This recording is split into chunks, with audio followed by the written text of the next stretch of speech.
Welcome back to Sera Werewolf Romance Collection, where the alphas are possessive and the omegas are unapologetic. Quick question for the pack before we dive into today's mess. Where are you listening from right now? Let me know in the comments, and drop a broom emoji if you should probably be cleaning your room right now instead of listening to spicy audiobooks. Today we have a chaotic one. It's hilarious, it's steamy, and it involves a tiny thief of a sugar glider and a grumpy alpha who just came home early. But before we start, if you want to claim your spot in the pack and get early access to stories like this, hit that join button down below. It helps us keep the lights on and the romance wild. Now hold your breath.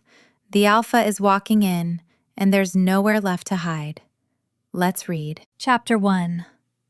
The sunshine yellow Mini Cooper, affectionately christened the Bumblebee, sat gleaming in the driveway of the small suburban rental. Felicity Hart stood back, wiping a smudge of carnauba wax from her cheek, critically assessing the reflection on the bonnet. To anyone else, the car was spotless. To Felicity, there was a microscopic streak near the headlight that screamed of negligence. She adjusted her utility belt, feeling the familiar weight of her label maker against her hip. It was her Excalibur, her weapon of choice against the entropy of the universe. "Gizmo, what do you think? Missed a spot?" she asked, glancing down at the large pocket of her sage green jumpsuit. A tiny velvet-furred head popped out. Gizmo, her sugar glider, blinked his massive nocturnal eyes and chittered softly. He extended a delicate paw, clutching a shiny silver valve stem cap he must have pilfered while she was inflating the tires. "Hey, that belongs on the rear left tire," Felicity scolded gently, holding out her hand. "Accountability, remember? We don't steal, we organize." Gizmo reluctantly dropped the cap into her palm and dove back into the safety of her pocket. Felicity sighed, a small smile playing on her lips. It was a quiet life, but it was hers. After the chaotic implosion of her last relationship, where her ex-alpha had treated her heart like a disregarded sticky note, she had rebuilt her world on a foundation of absolute order. Her phone buzzed against the Commander clipboard resting on the car's roof. The screen flashed. Beatrice Kincaid. Felicity wiped her hands on a rag and answered. "Sanctuary Specialist Services, Felicity speaking." "Flick, darling, tell me you're free. Tell me you're not booked with some hoarder who collects porcelain clowns." Beatrice's voice trilled, frantic and breathless. "I have an opening next Tuesday," Felicity said, checking her schedule. "I'm currently detailing the Bumblebee. You know how I get about dust." "Tuesday is too late. I need you now, like yesterday," Beatrice insisted. "It's my brother, Dom. His penthouse. Flick, it's a crime scene. Not a literal one, though if the fashion police raided it, he'd get life without parole. He's been finalizing the merger for Kincaid Logistics, and he hasn't let the cleaning staff inside for 3 weeks. He says they move his stuff. He's unbearable." Felicity frowned. She knew of Alpha Dominic Kincaid. Everyone in Oak Haven did. He was the brooding, terrifyingly efficient CEO who ran the city's shipping empire. Humor had it he could make a grown man cry just by checking his watch. "I don't do unbearable clients, Bea. You know my rule. If they don't respect the process, I can't help them." "He won't be there," Beatrice promised hurriedly. "He's flying to Tokyo for a summit. He leaves in an hour. You'll have the place to yourself for 3 whole days. I just need you to undisaster the master suite and the office. Please, I'll pay double your usual rate." Felicity hesitated. Double her rate was a significant sum. It was exorbitant, frankly. It would cover the rent on her grandmother's bakery for 3 months. "Is it hazardous?" Felicity asked. "Only to your sense of aesthetics," Beatrice quipped. "Clothes everywhere, papers. It looks like a tornado made of Italian silk hit a stationery store. Just make it livable before he gets back. He's so stressed, Flick. He needs peace, even if he's too stubborn to ask for it. Felicity looked at the Bumblebee. She looked at the valve stem cap in her hand. She craved order, but she also needed the money. And, admittedly, the challenge of organizing the lair of Oakhaven's most notorious alpha sparked a flicker of professional curiosity. "Fine," Felicity said. "Send me the access code. But if I find a single dead mouse, I'm charging a hazard fee." "You're a lifesaver! Literally!" Beatrice cheered. "Go now. I'll text you the address. And Flick, good luck." Chapter 2. The headquarters of Kincaid Logistics was a fortress of glass and steel, piercing the skyline of Oakhaven City like a jagged tooth. On the top floor, the air conditioning was set to a temperature that would make a polar bear shiver, but Alpha Dominic Kincaid didn't feel the cold. He felt only the burning, low-level rage of incompetence surrounding him. "Where is the manifesto for the cargo ship Iron Will?" Dom asked. His voice wasn't loud. It didn't need to be. It was a low rumble, a baritone vibration that rattled the bones of the junior executive standing on the other side of the massive obsidian desk. Sir, I thought Gary had it," the young beta stammered, clutching a folder like a shield. Dom closed his eyes. He ran a hand through his dark, messy hair, gripping the strands in frustration.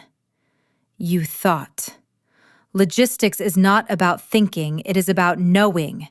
Find it. Get out." The executive fled. Dom sighed, the sound heavy, like a boulder shifting on his shoulders. He reached for his silver fountain pen, the one he used to sign specific high-level contracts, and grasped only empty air. He looked down. The pen wasn't in the tray. A growl ripped from his chest. It was subconscious, a primal sound of irritation that made the admin assistant outside his glass door freeze mid-type. Dom hated losing things. It made him feel out of control, and control was the only thing keeping his wolf from tearing this boardroom apart. "Brick!" Dom barked. Lieutenant Brick, a beta built like a vending machine with legs, lumbered into the office. "Boss, you growling at the stationery again?" "I am not growling at the stationery. Someone moved my pen," Dom snapped, standing up. He was 6'4", a towering figure of broad shoulders and lean muscle packed into a charcoal suit that cost an exorbitant amount, but currently looked rumpled from 18 hours of continuous wear. "And Beatrice keeps calling me. What does she want?" "Probably to tell you to eat something other than espresso and fury," Brick suggested, unbothered by the alpha's temper. "Or she's nagging you about the house." Dom flinched. The penthouse. Just thinking about it made his temples throb. It was his sanctuary. But lately, it had become a landfill of unfiled contracts, discarded laundry, and clutter. He had fired the last 3 maids for rearranging his files by color rather than priority. He couldn't stand strangers in his space, touching his things, leaving their foreign scents all over his territory. His phone on the desk lit up. Beatrice. He snatched it up. "I am leaving for the airport in 20 minutes, Bea. Make it quick." "Just checking in, big brother." Beatrice's voice was suspiciously cheerful. "Did you find your passport?" "Yes. It was under a pile of schematics on the kitchen island," Dom grumbled, rubbing the rough scar on his forearm. "Why do you sound like you're plotting?" "I'm not. I just wanted to tell you I handled the apartment situation." Dom froze. Define handled. "I hired a specialist, a ghost. You won't even see her. She's going to sort out the mess while you're in Tokyo." Trust me, Dom. You're going to come home, and it's going to be paradise. I told you, no strangers, Dom warned, his gray eyes narrowing. If I come back and can't find my keys because someone decided to put them in a cute bowl, I'm firing her and disowning you. Drama queen, Beatrice sang. Have a safe flight. Don't eat anyone. She hung up. Dom stared at the phone. He didn't like it. He didn't like the idea of some unknown wolf, or worse, a human, poking through his life. But he was too exhausted to fight it. He looked at the clock. Tokyo awaited. He needed to close this deal, expand the territory, and secure the pack's future. He grabbed his jacket, patting his pocket for the silver pocket watch that had belonged to his grandfather. His fingers brushed the cool metal. Safe. Let's go, Brick, Dom commanded, striding toward the door. If I miss this flight, I'm making you run the perimeter patrols for a month. Chapter 3. Felicity pulled the Bumblebee up to the curb of the Obsidian Heights Tower. An ironic name, she thought, given her list of banned words, but at least the building wasn't made of obsidian. The valet, a young man who looks like he'd never seen a car with eyelashes on the headlights, took her keys with a confused expression. Her name is Bumblebee. She likes to be parked in the shade, Felicity instructed seriously, handing him the fob. She took the service elevator up to the penthouse, clutching the Commander clipboard against her chest.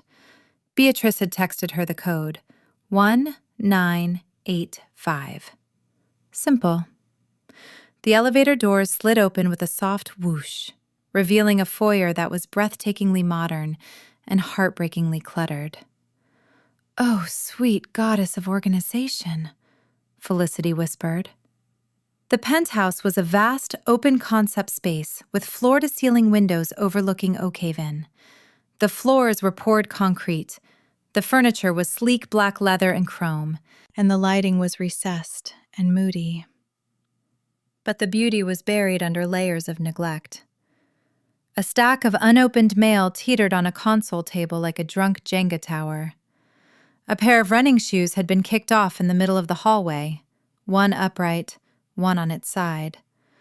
A gorgeously tailored suit jacket was draped over a sculpture of a wolf, looking like a drunk party guest.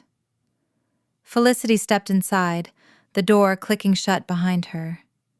She wrinkled her nose. The air was stale, smelling faintly of high-end cologne and stress. Okay, Gizmo, assessment time, she murmured. She patted her pocket, but Gizmo was asleep, a lump of warm fur against her hip. She walked deeper into the apartment. The living room was a disaster of coffee cups and blueprints. The gas fireplace was off, a cold, dark rectangle in the wall. She moved toward the master suite. This was the epicenter. She pushed the heavy door open and winced. It looked like a luggage bomb had gone off. Clothes were strewn across the floor. Shirts, ties, socks. The bed, a massive California king with a dark walnut frame, was unmade, the sheets tangled as if the sleeper had fought a war during the night. Rich people, Felicity muttered, stepping over a pile of silk ties.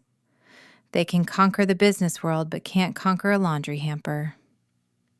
She set her clipboard down on a relatively clear patch of the dresser and unclipped her label maker. She wasn't just going to clean. She was going to systematize. She would create a flow so intuitive that even a grumpy, overworked alpha couldn't mess it up. She started with the clothes. She picked up a charcoal gray shirt, checking the label. Italian cotton, obscenely expensive, and it was lying on the floor next to a protein bar wrapper. Disrespectful, she admonished the empty room. This fabric deserves a hanger, not the floor. She worked for hours, falling into her trance. Fold, categorize, hang. Color code the socks, align the shoes. She was a whirlwind of efficiency. The sun began to dip lower in the sky, casting long orange shadows across the room. She was making progress. The floor was visible again.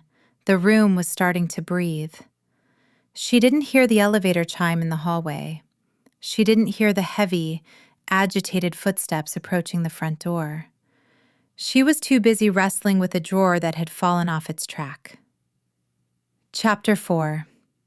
Felicity was on her knees beside the massive bed, trying to retrieve a stray cufflink that had rolled underneath. "Gizmo, if you took the other one, I'm revoking your yogurt drop privileges," she warned, patting her pocket. Her pocket was flat. Empty. Panic, cold and sharp, spiked in her chest. She stood up, scanning the room. "Gizmo? Giz!" A tiny scratching sound came from under the center of the bed. The bed frame was low to the ground, a solid slab of heavy wood with only a few inches of clearance. "Oh, for the love of..." Felicity dropped to her stomach, pressing her cheek against the cool hardwood floor. She peered into the darkness beneath the bed. Two large, reflective eyes blinked back at her from the very center of the underbed darkness. Gizmo was clutching something. A silver object. "Gizmo! Come here right now!" she whispered harshly. "We do not steal the client's..." She squinted. Was that a cufflink? "Drop it!" Gizmo chittered defiantly and scurried further back, directly into the unreachable center. "You little brat," Felicity muttered. She shimmied forward. She was petite, but even for her it was a tight squeeze. She dragged herself under the frame, the wooden slats pressing uncomfortably close to her back. She reached out, her fingers inches from the rebellious sugar glider. Bam! The front door of the penthouse slammed with enough force to vibrate the floorboards beneath her ribs. Felicity froze. "I don't care what the pilot said about turbulence," a voice roared, a deep, thundering baritone that sounded like rocks grinding together. "Cancel the meetings, all of them. I'm not flying back out until the weather clears." Steps. Heavy, aggressive strides. They were coming closer. Felicity's heart hammered against her ribs like a trapped bird. He's back. The Alpha is back.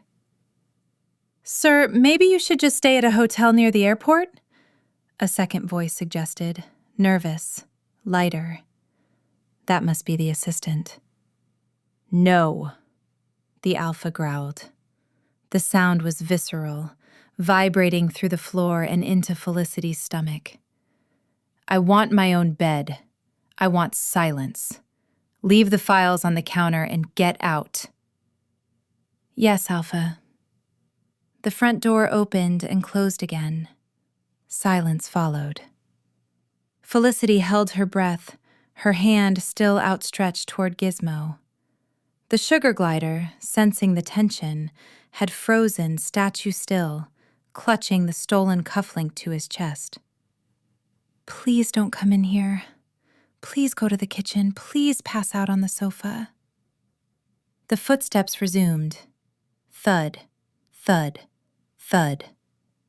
They were heading straight for the master bedroom. Felicity squeezed her eyes shut. She was trapped. If she crawled out now, she'd startle an angry Alpha who thought he was alone. That was a good way to get tackled, or worse. The bedroom door swung open. Dom stormed into the room. From her vantage point, Felicity could only see his feet, expensive black leather dress shoes that looked scuffed. He paced to the center of the room, stopping inches from where her face was pressed against the floorboards, separated only by the bed frame. She heard the rustle of fabric, the distinct sound of a belt buckle unclicking, a shirt being ripped off with impatient, tearing sounds, buttons pinging onto the floor she had just vacuumed. "Finally," he groaned, the sound raw and exhausted. Then he stopped. The shoes pivoted. He went still. Felicity's lungs burned. Did he hear me? Dom took a deep breath. She heard the sharp intake of air. "Basil," he murmured, his voice low and confused. "Wild strawberries?" He took another step, closer to the bed. He was tracking the scent. Her scent. Felicity pressed her hand over her mouth, praying to the moon that her heart would stop beating so loudly. It felt like a drum solo in the silence of the room. The shoes stopped right beside her head. He knew.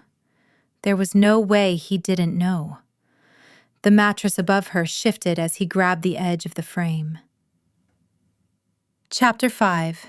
The sound of the mattress lifting was not a creak or a groan, but a heavy displacement of air. One moment, Felicity was staring at the dark, dusty slats of the bed frame. The next, light flooded her hiding spot.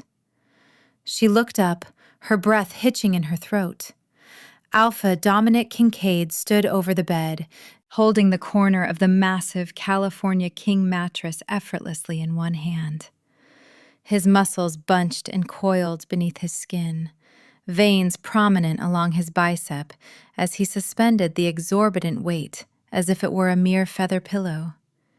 He looked down at her. His gray eyes were wide, the pupils blown so large they nearly eclipsed the irises. His chest, bare and heaving from his earlier frustration, glistened with a sheen of sweat. "Found you," he breathed. The words weren't a question. They were a statement of absolute discovery. Felicity lay frozen on the hardwood floor, squeezed between the bed frame and the rug. Gizmo, sensing the change in lighting, chirped in alarm and scrambled up Felicity's jumpsuit, diving into her chest pocket. In his panic, he dropped his prize. Clink! The silver cufflink hit the floor right next to Felicity's nose. "Hi," Felicity squeaked. She cleared her throat, forcing her voice into a lower, more professional register. "I can explain. I am not a burglar. Burglars rarely color-code their entry tools." Dom didn't move. He didn't drop the mattress. He simply stared, his nostrils flaring as he inhaled deeply. The scent of fresh basil and wild strawberries hit him with the force of a physical blow to the stomach. It was intoxicating, sharp and sweet. A smell that bypassed his logic and went straight to the primal, lizard brain part of his wolf. Mate. The word echoed in his skull, loud and demanding. Mine.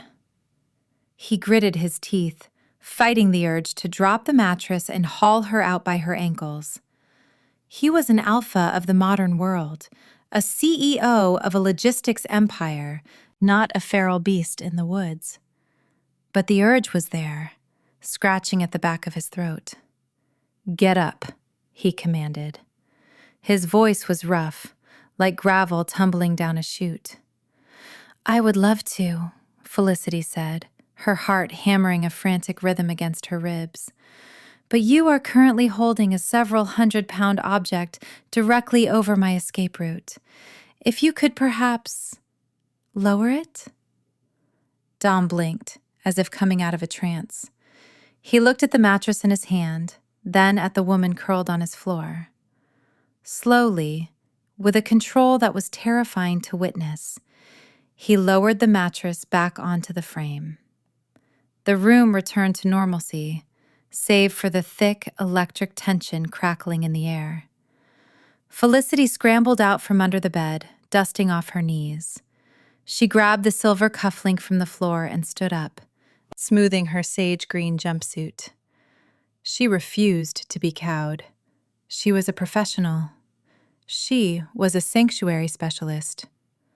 She turned to face him. Dom was massive. Without his shirt, the width of his shoulders was imposing, blocking out the light from the hallway. A jagged scar ran down his left forearm, white against his tanned skin. He was staring at her with an intensity that made her skin prickle. "I'm Felicity," she said, holding out the cufflink. "Your sister hired me. I was retrieving this from your rodent." She patted her pocket where Gizmo was trembling. "Well, my rodent. He stole it. I was retrieving it. We were not hiding." "You were under my bed," Dom said flatly. "I was conducting a deep clean retrieval operation," Felicity corrected, lifting her chin. "And you came home early and started stripping." It seemed polite not to interrupt. Dom took a step forward. The air in the room felt suddenly heavier, charged with his dominance. "You smell like..." He stopped, shaking his head as if to clear it. "Who are you?" "Felicity Hart," she repeated, her voice steady despite the shaking of her hands. "Now, if you'll excuse me, I should go. My contract stated the premises would be vacant." She moved to step past him. Dom's hand shot out, slamming against the doorframe, blocking her path. He didn't touch her, but the barrier was clear. "No," he growled. Chapter 6. Felicity stared at the arm blocking her exit. It was thick with muscle, the bicep tense. She looked from the arm up to Dom's face. His expression was a war zone of conflicting emotions, confusion, aggression, and something darker, hungrier. "Mr. Kincaid," Felicity said, her tone sharpening. "Blocking an exit is a fire hazard, and considering I have a label maker in my pocket that can be surprisingly aerodynamic, I suggest you let me pass." Dom looked down at her. She was tiny compared to him, barely reaching his chest. Her hair was a wild halo of chestnut curls, one clip hanging on for dear life. Her eyes were hazel, flashing with gold sparks of defiance. She wasn't submitting. Most wolves, even betas, would be cowering at this proximity to an agitated alpha.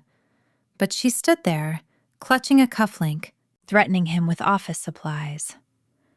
"My sister hired you?" Dom asked, his voice still sounding wrecked. He kept his arm on the doorframe, trapping her in his personal space. He needed to keep smelling her.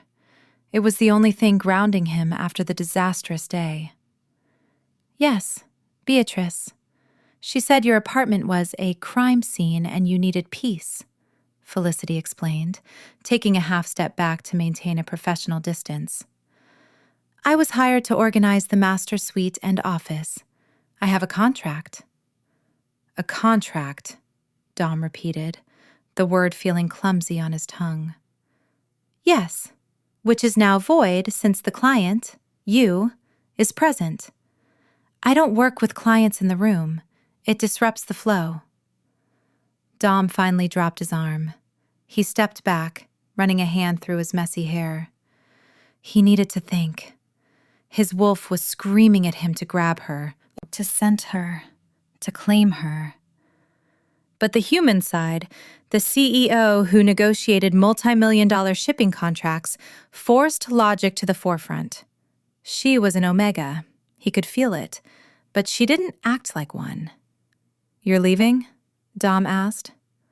The thought of her walking out the door, taking that scent of basil and strawberries with her, felt like a physical punch to the gut. "Yes," Felicity said, sliding the cufflink onto the dresser. "I'll bill Beatrice for the hours worked. The closet is done, the shoes are sorted by occasion and color. Do not mix the Oxfords with the Derbies, or I will know." She adjusted her utility belt and marched toward the door. "Wait," Dom commanded. Felicity paused, hand on the doorframe. She looked back. "Yes?" Dom looked around the room properly for the first time since he'd stormed in. The chaos was gone. The piles of laundry that had been tripping him for weeks were vanished. The surfaces were clear. The air, despite the tension, felt lighter. The oppressive weight of the mess that usually greeted him was absent. He looked at the bed. It was stripped, the sheets waiting to be changed, but the area around it was pristine. "It's quiet," Dom murmured. "That's the point of organization, Mr. Kincaid," Felicity said softly. "Clutter is just visual noise. I removed the noise." Dom looked at her.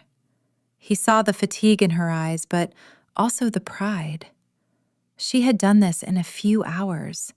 She had created a sanctuary out of his disaster. He couldn't let her leave, not just because his wolf wanted her, but because for the first time in months, he felt like he could breathe in his own home. "Stay," Dom said. "Excuse me?" "Stay. Finish the job," Dom said, his voice gaining the firmness of the boardroom. "You said you don't work with clients present. I'll stay out of your way. I have work to do in the study. You take the bedroom, then the kitchen." "Mr. Kincaid, I don't think—" "Triple," Dom interrupted. Felicity blinked. "Triple?" "Triple your rate," Dom said, his gray eyes locking onto hers. "And a bonus for the hazard of finding me." Felt her breath. Triple the rate. That was obscene. That was enough to buy a new industrial oven for Grams. It was financial security for a year. "And," Dom added, his voice dropping an octave, becoming dangerously soft, "I promise I won't lift any more furniture while you're under it." Chapter 7. Felicity narrowed her eyes. Triple the rate was tempting, but money didn't buy safety, and it certainly didn't buy sanity. Being trapped in a penthouse with an alpha who smelled like rain and cedarwood, and who looked at her like she was a gourmet meal, was a risk. But she was a heart. Hearts didn't run from challenges. They organized them. "I have conditions," Felicity said, crossing her arms over her chest. Dom leaned back against the dresser, crossing his ankles.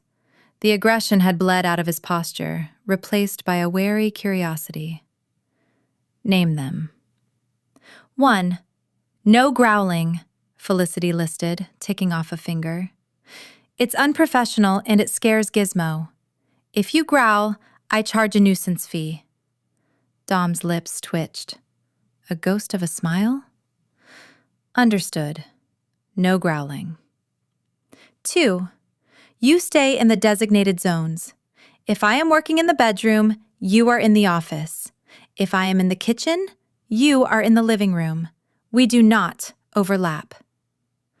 "Agreed," Dom nodded. "Zones." 3. Felicity hesitated. She looked at his bare chest, then quickly averted her eyes to a safe spot on the wall. "Please put a shirt on. It is difficult to maintain a professional standard of work when the client is half naked." Dom looked down at his chest, then back at her. The amusement in his eyes deepened. "My apologies. I didn't realize my state of undress was disrupting your flow." "It is a distraction," Felicity admitted stiffly, "and I require focus." "Done," Dom said. He walked over to the closet, which Felicity had just organized, and pulled out a fresh white dress shirt. He slipped it on, his muscles rippling as he moved. He didn't button it immediately, leaving the expanse of his chest visible for a moment longer than necessary before fastening the buttons. He turned back to her.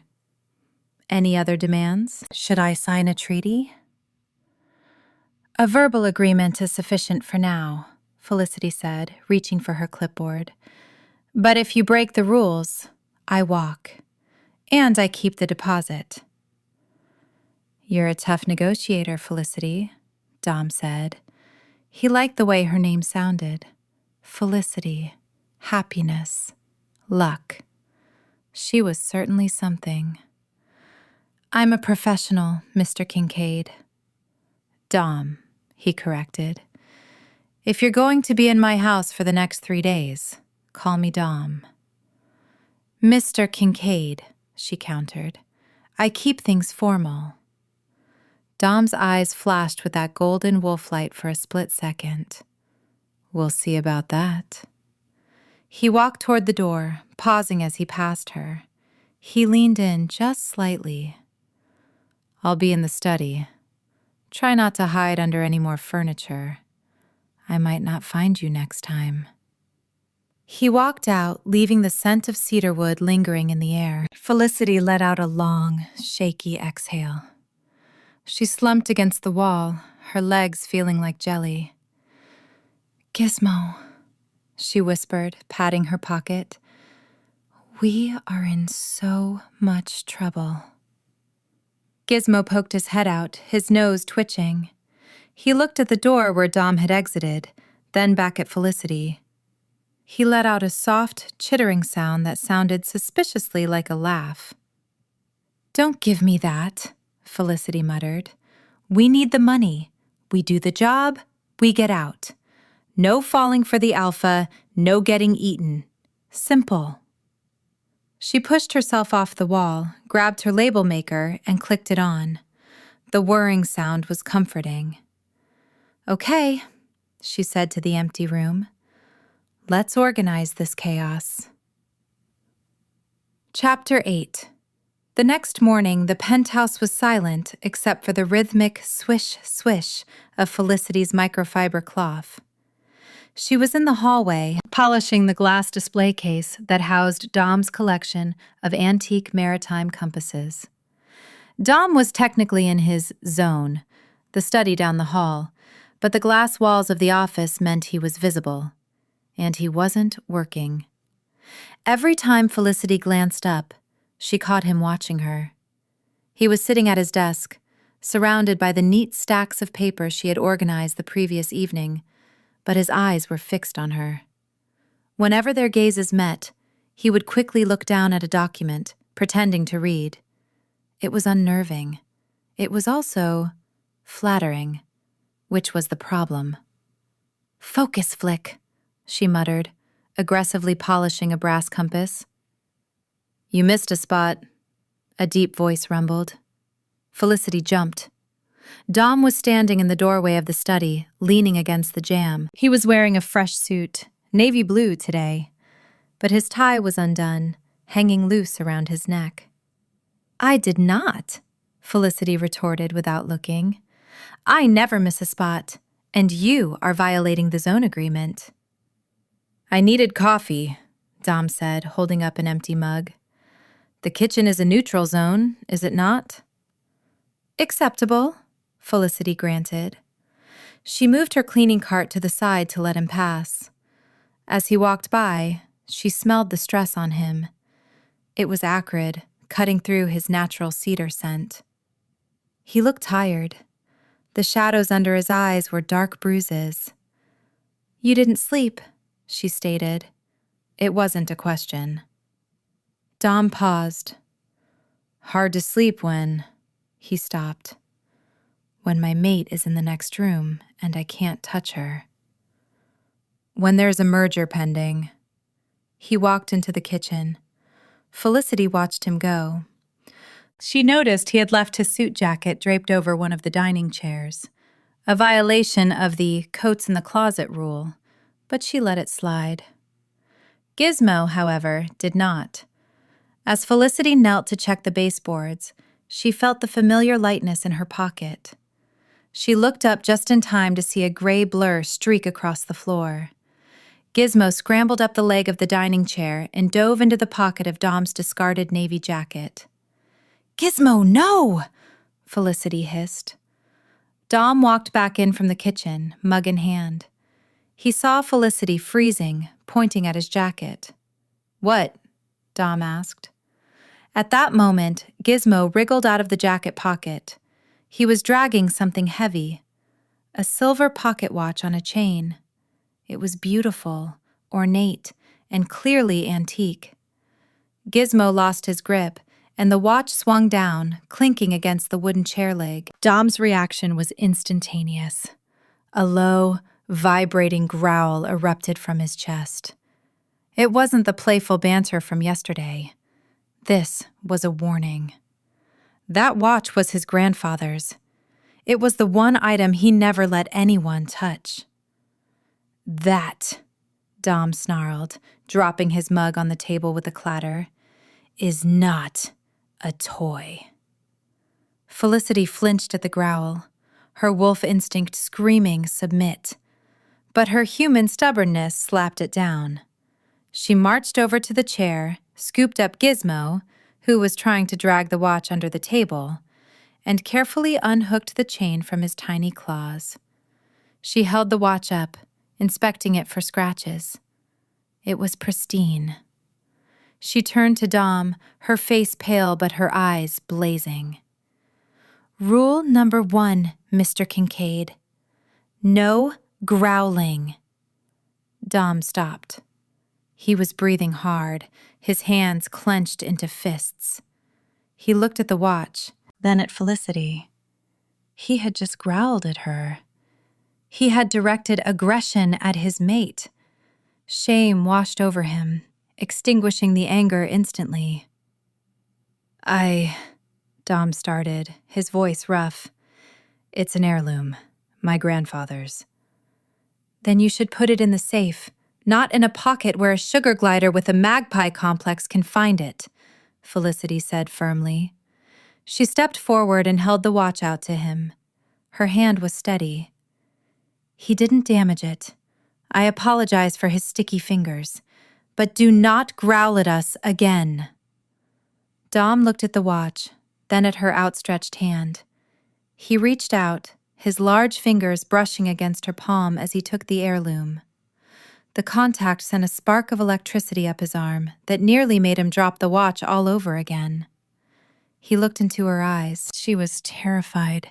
He could smell the spike of fear scent, but she was standing up to him to protect her pet. "I apologize," Dom said, and he meant it. I am protective of my things." "I noticed," Felicity said, withdrawing her hand and tucking it against her chest. "Now, if you have your coffee, please return to your zone. I have to defer this chair." Dom stared at her for a moment longer. Then, he gave a short, stiff nod and retreated to his office, but he didn't close the door, and he didn't look at his papers. He sat at his desk, clutching the watch, wondering how a tiny woman in a jumpsuit had just effectively commanded him to heal. Chapter 9. The elevator chimed, shattering the fragile peace Felicity had managed to construct over the last hour. She was currently standing on a stepladder in the living room, wearing her terracotta jumpsuit, fiercely debating the placement of a limited edition lithograph with herself. "A little to the left and it balances the feng shui," she muttered, adjusting the frame. "A little to the right and it looks like it's trying to escape the room." Voices boomed from the foyer. Not just one voice, but a cacophony of deep, rumbling baritones that vibrated the glass in the windows. "I'm telling you, the scent is all over the lobby," a rough voice insisted. "Did the boss get a new air freshener? It smells like a garden in here." "If you value your teeth, don't ask him about air fresheners," another voice warned. Felicity froze on her ladder. She looked at the entryway just as 3 massive men walked in. Leading them was the man she assumed was Lieutenant Brick. He lived up to the nickname.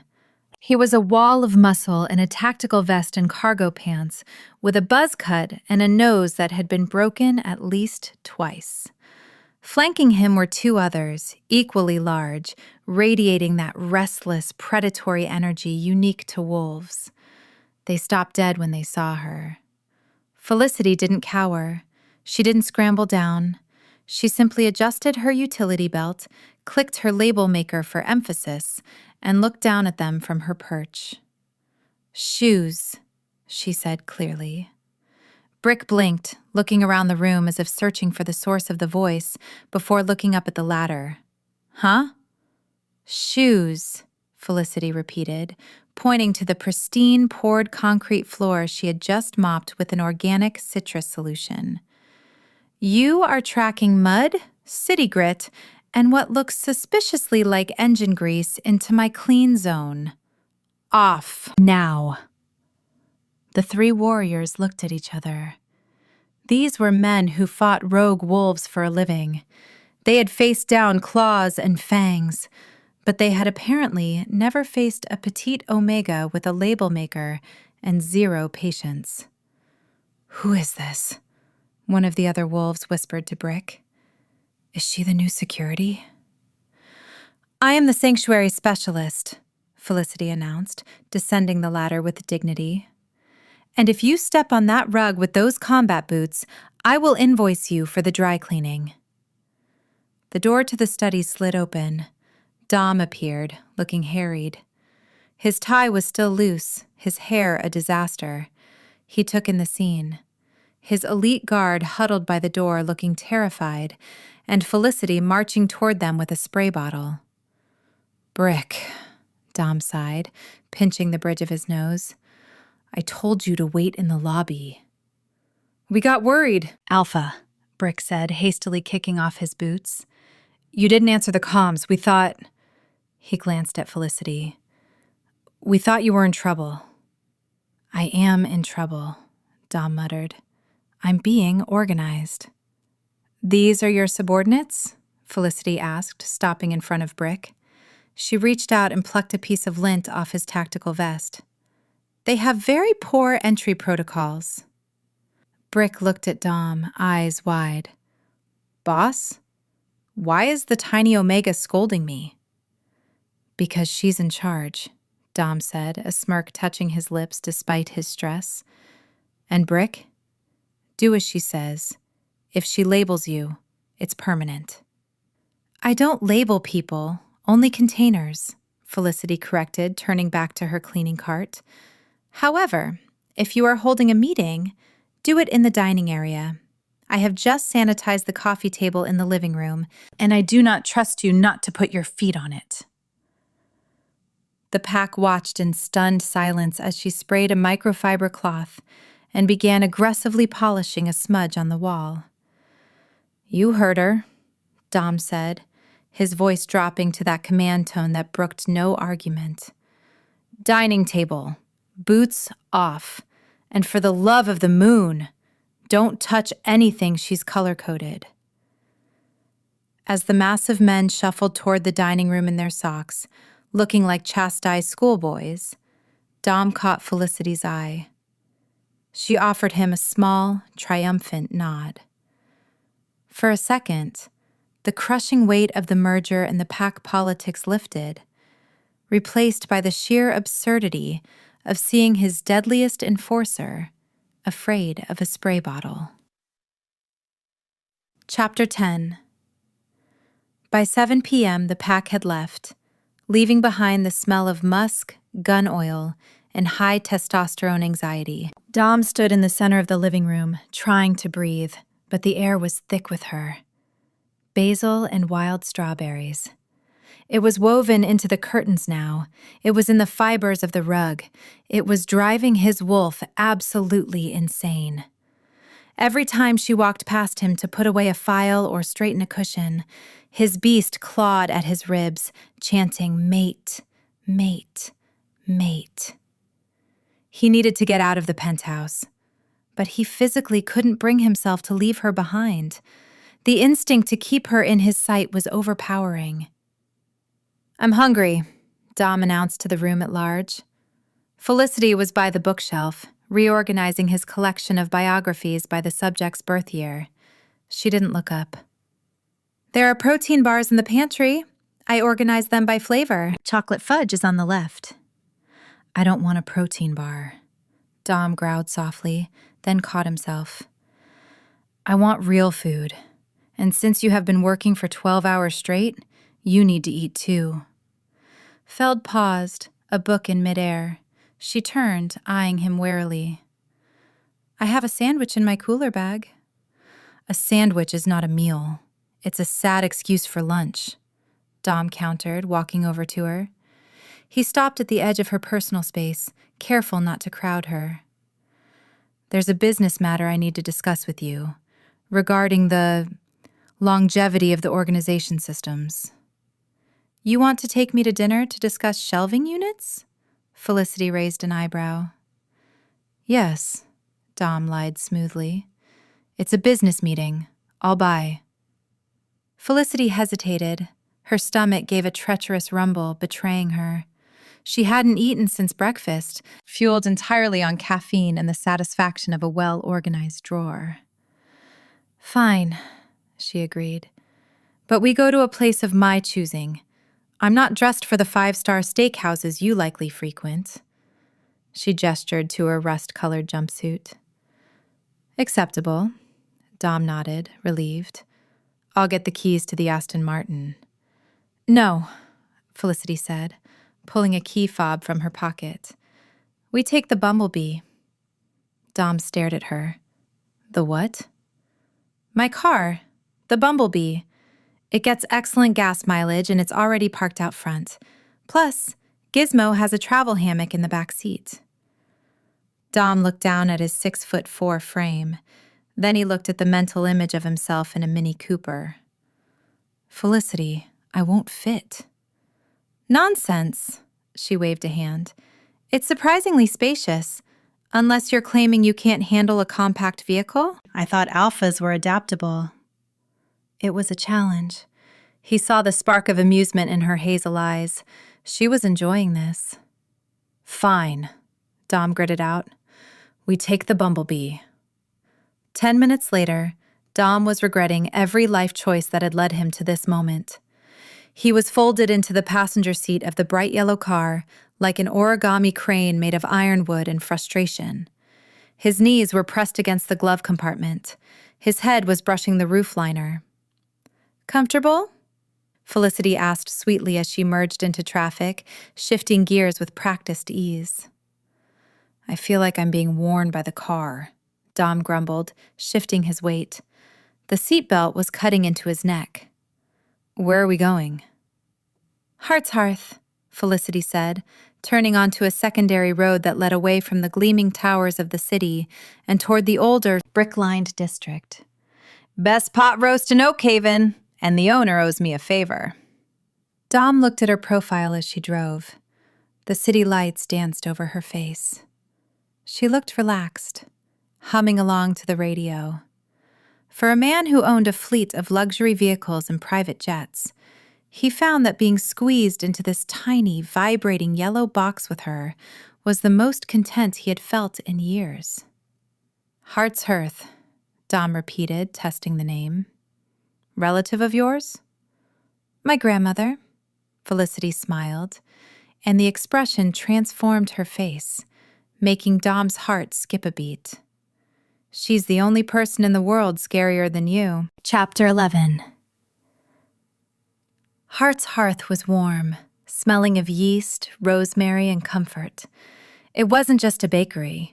The back half was a cozy diner with checkered tablecloths and booths that had seen decades of secrets and suppers. As they walked in, a bell jingling cheerfully above the door, the noise of the diner died down.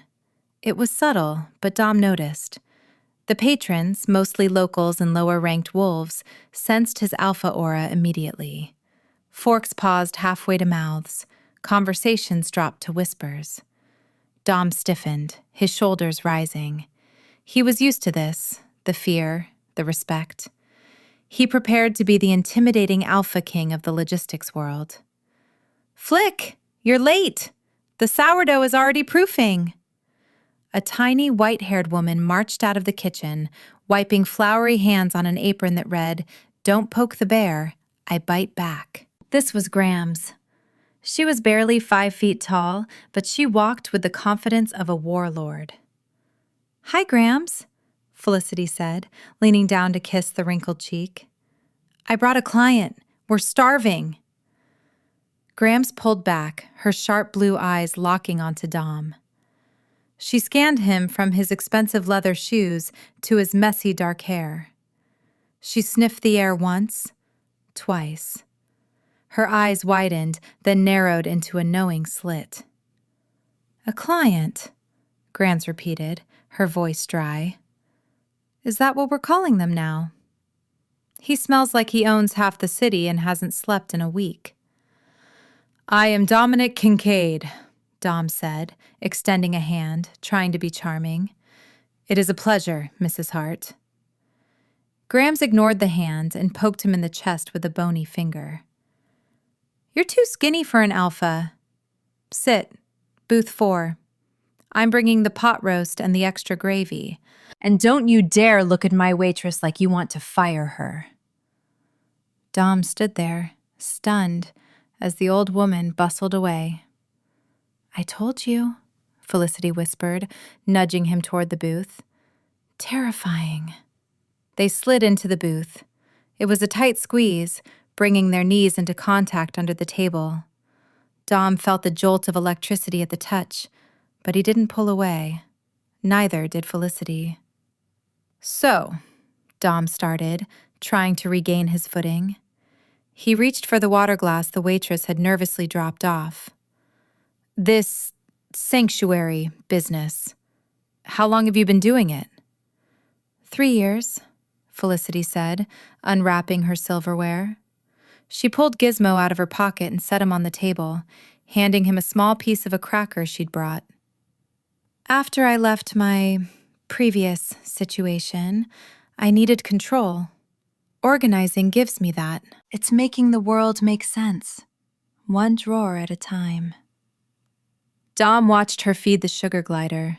His gaze was soft. "Your previous situation, the Alpha X?" Feld stiffened. "Beatrice talks too much."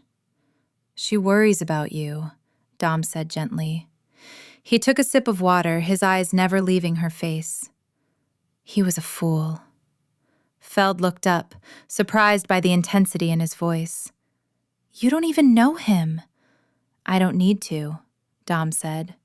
The water glass in his hand cracked slightly under his grip.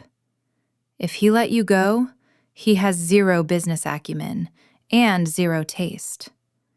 Feld stared at him.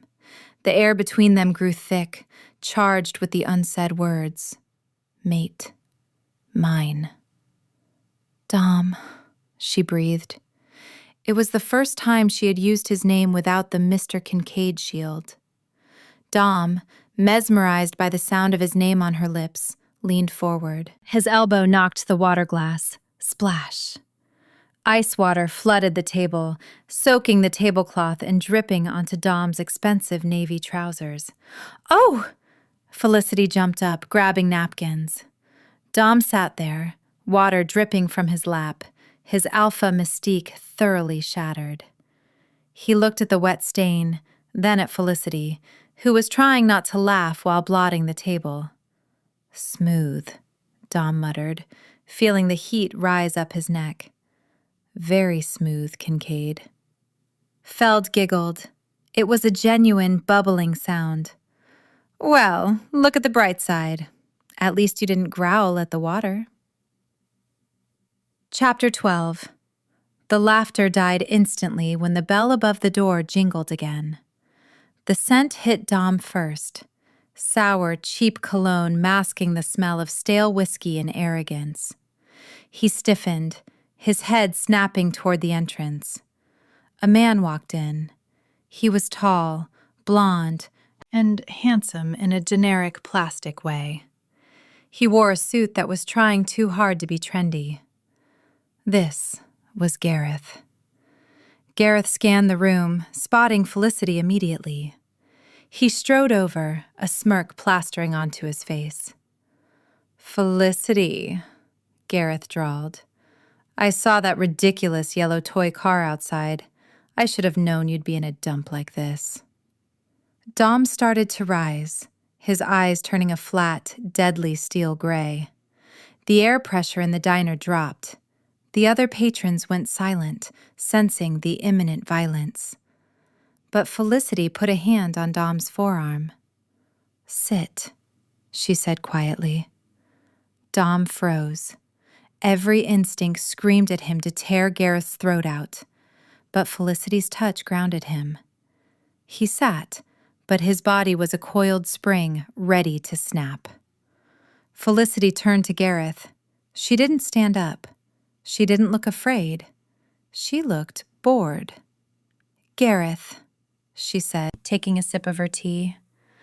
I'd ask how you are, but I see you're still wearing that tie I told you to burn 3 years ago. It really highlights your lack of judgment. Gareth's smile faltered. He looked at Dom, then back at Felicity. Who's the muscle? You hired a bodyguard? Paranoid much, Flick? I just came to tell you that I'm selling the condo. You know, the one you spent months decorating? I'm gutting it. Gonna make it a bachelor pad. Thought you should know your hard work is going in the dumpster. It was a petty, cruel dig designed to hurt her pride. Dom's hands clenched into fists on the table. The wood groaned. Feld didn't flinch. She set her cup down with a precise clink. Gareth, she said, her voice calm and cutting. You have a piece of spinach in your teeth, right in the front. Gareth blinked, his hand flying to his mouth. What? And as for the condo, Felicity continued, leaning back, gut it, burn it, I don't care. Because I realized something recently. You can't organize a dumpster fire. You just have to walk away and let it burn itself out. And frankly, you were the clutter in my life that I am most relieved to have discarded. She gestured to the door with a dismissive wave. Now run along. You're blocking the view of the dessert case, and that cheesecake is significantly more appealing than you are. The diner was silent for a heartbeat. Then, Grams let out a loud snort from behind the counter. Gareth turned red. He looked at Felicity, then at Dom. He saw the look in Dom's eyes, a look that promised swift, silent, and permanent pain if he said one more word. Dom didn't roar. He didn't shout. He simply stared at Gareth with the cold, dead-eyed stillness of a predator deciding which artery to sever first. Gareth swallowed audibly. Whatever. You're crazy, Felicity. He turned and fled, the bell jingling mockingly behind him. Dom exhaled, the tension slowly leaving his shoulders. He looked at Felicity. She wasn't crying. She wasn't shaking. She was calmly buttering a roll. You didn't let me kill him, Dom said, his voice low. He's not worth the legal fees, Felicity shrugged. Then she looked at Dom, her expression softening. But thank you for staying seated. I know that wasn't easy for you. Dom looked at her, really looked at her. He had wanted a mate who would submit, who would let him protect her. But looking at this fierce, tiny woman who had just verbally eviscerated an alpha without breaking a sweat, he realized he didn't want a submissive. He wanted a queen. You are magnificent, Dom whispered. Feld blushed, hiding her face behind her teacup. Eat your pot roast, Kincaid, before Grams yells at you. Chapter 13. The drive back to Obsidian Heights was a white-knuckle affair. The storm that had been threatening the city all day finally broke with cataclysmic force. Rain lashed against the windshield of the Bumblebee like handfuls of gravel, and the wind howled, shaking the small yellow car as it navigated the slick streets. I think your car is trying to hydroplane, Dom noted, his voice calm despite his knees being pressed against the dashboard. He was still damp from the water glass incident, his navy trousers clinging uncomfortably to his thighs. She's light on her feet, Felicity defended, gripping the steering wheel. Just hold on to Gizmo's carrier. They pulled into the underground garage just as a crack of thunder shook the foundation of the tower. The lights overhead flickered ominously. By the time they reached the penthouse, the storm was a raging beast outside the floor-to-ceiling windows. Lightning turned the sky a violent violet, illuminating the rain that sheeted down the glass. I'll get some towels, Dom said, heading for the linen closet. Zap! The penthouse plunged into darkness. The hum of the refrigerator died. The ambient city glow was gone, swallowed by the storm. Perfect, Felicity sighed in the dark. I just organized a circuit breaker box, but the emergency generator should have kicked in for the elevators at least. A beam of light cut through the room. Dom had pulled a tactical flashlight from somewhere. Come here, he instructed. They moved to the living room. The air was quickly cooling as the HVAC system died. Dom aimed the flashlight at the wall panel near the hearth. Gas, he said. Battery backup ignition. He flipped a switch. With a soft whoosh, the long rectangular fireplace ignited.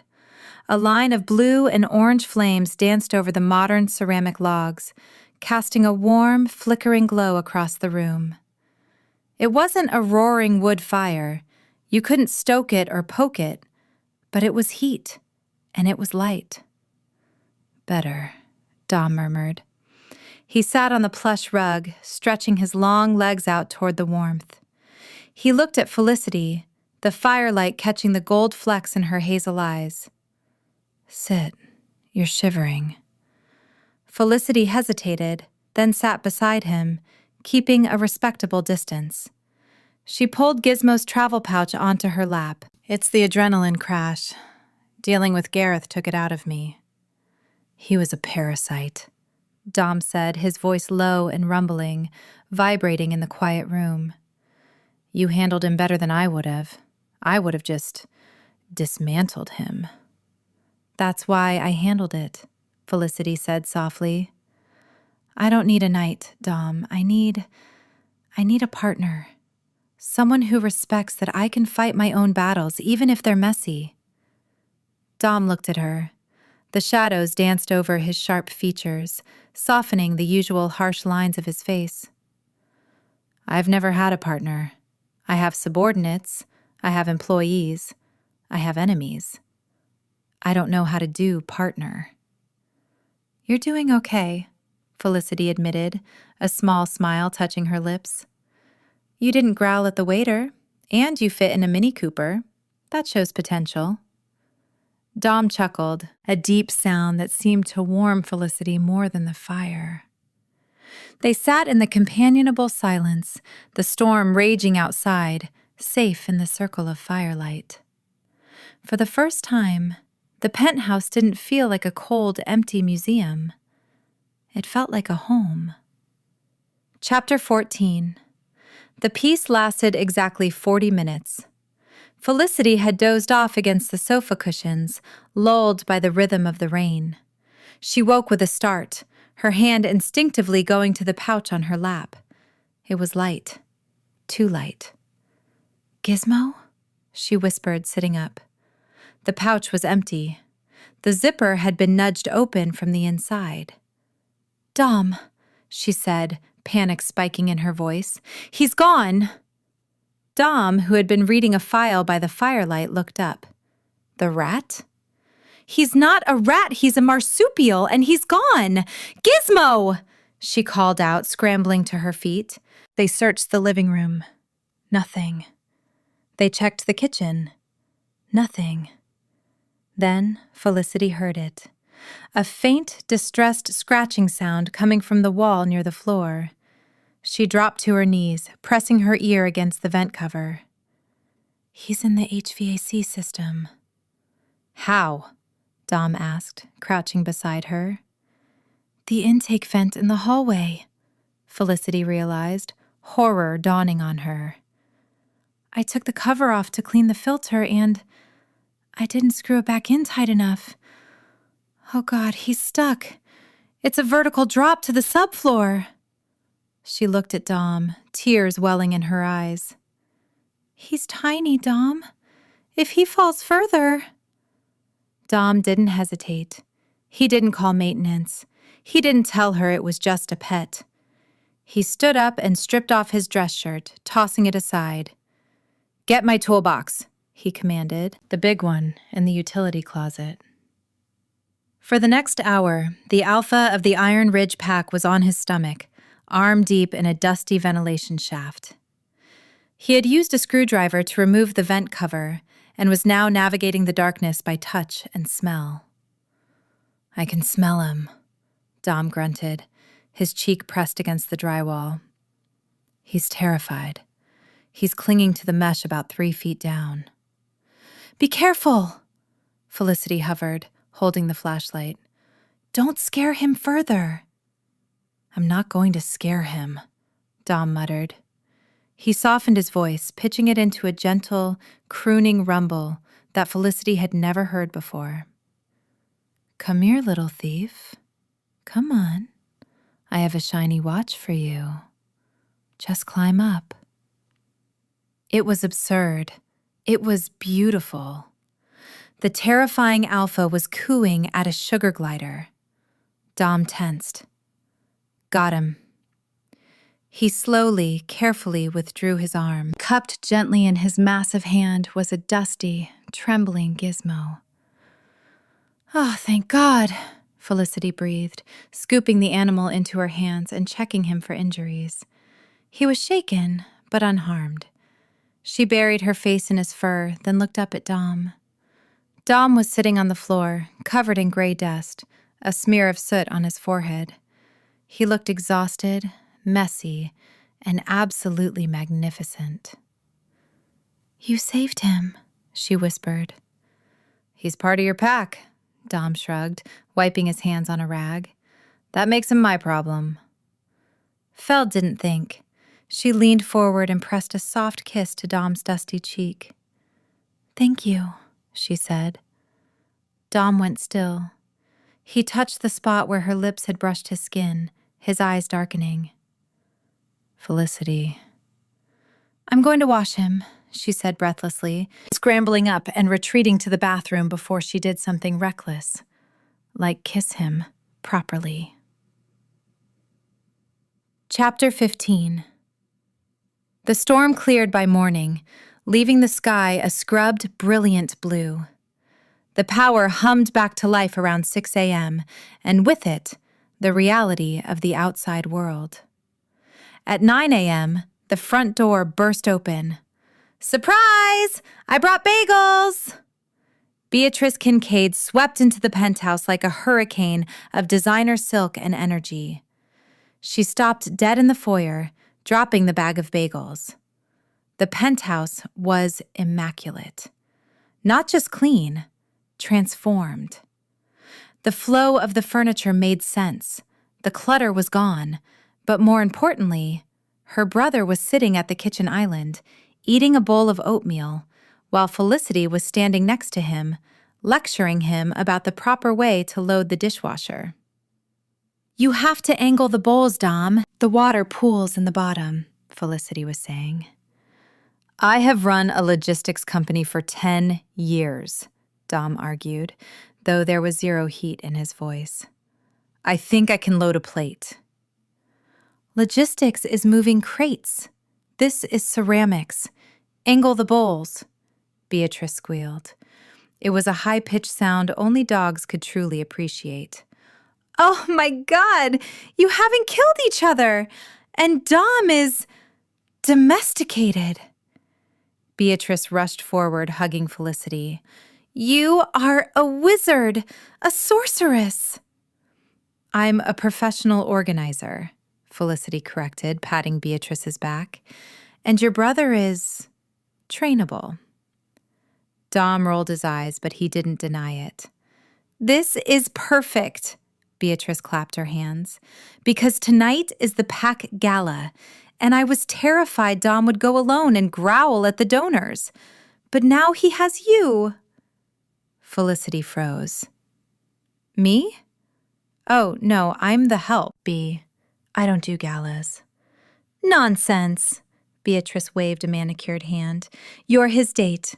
I can smell the mate bond from the elevator, you two idiots. The whole pack knows. Brick texted me that you house-trained the elite guard. Dom looked at Felicity. She's right. You should come, as my guest. I don't have a dress, Felicity protested. I own jumpsuits. Many jumpsuits. I do not own ball gowns. Get in the car, Beatrice commanded, grabbing Felicity's arm. We are going shopping. Dom, give me your credit card, the black one. I can pay for my own dress, Felicity argued, digging her heels in. Felicity, Dom said softly. He stood up and walked over to her. He didn't hand the card to Beatrice. He tucked a loose curl behind Felicity's ear. Let me spoil you, just for tonight. Please. The please broke her. It was the weapon he wielded best, not his command, but his vulnerability. Fine, Felicity sighed. But nothing pink, and nothing with sequins. Chapter 16. The Iron Ridge Pack. Gala was held in the grand ballroom of the Obsidian Heights Tower. It was an event of exorbitant luxury. Crystal chandeliers, live string quartets, and enough champagne to drown a small village. Dom stood at the top of the staircase, adjusting his cuffs. He was wearing a tuxedo that fit him like a second skin, tailored to emphasize the breadth of his shoulders. He looked every inch the alpha king. But his eyes were fixed on the elevator doors. They opened. Beatrice stepped out first, wearing silver. Then she stepped aside. Felicity emerged. Dom stopped breathing. She wasn't wearing pink. She was wearing a gown of deep midnight blue velvet that hugged her curves and pooled at her feet. It was strapless, showcasing her creamy skin and the delicate line of her collarbone. Her wild curls had been tamed into an elegant updo, held in place by sapphire pins. She looked regal. She looked dangerous. She looked like she belonged on a throne next to him. Dom walked down the stairs to meet her. He didn't rush, but his intent was clear to everyone in the room. The crowd parted for him. Hi, Felicity said when he reached her. She looked nervous, twisting a ring on her finger. Beatrice said the velvet was tactile. I think she meant heavy. You look... Dom struggled for a word that wasn't banned or cliché. You look inevitable. He offered his arm. Ready to face the wolves? I faced you when you were shirtless and angry, Felicity smirked, taking his arm. This is just a cocktail party. They walked into the ballroom together. A hush fell over the room. The scent of basil and wild strawberries mixed with Dom's cedarwood, announcing their bond to anyone with a nose. They moved through the crowd. Dom introduced her not as his organizer, but as Felicity. He kept a possessive hand on the small of her back, his thumb tracing soothing circles on the velvet.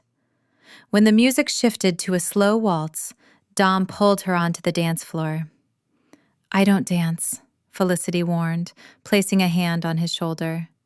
Follow my lead, Dom murmured, pulling her flush against him. I know where to step. They moved together. It wasn't perfect. Felicity stepped on his toe once, but the chemistry was electric. The air between them crackled. Every time their eyes met, the rest of the room faded away. They accept you, Dom whispered against her ear. Look around. No one is challenging us. Felicity glanced at the perimeter. Britt gave her a thumbs up. The pack elders were nodding approvingly. Maybe they're just afraid I'll label them, Felicity quipped, but she leaned into him, resting her head against his chest. She could hear his heart beating, steady, strong, and entirely for her. For a moment, it was perfect. But in the shadows near the bar, a figure watched them with narrowing eyes, pulling out a phone to send a text. The piece was beautiful, but the storm wasn't over yet. Chapter 17.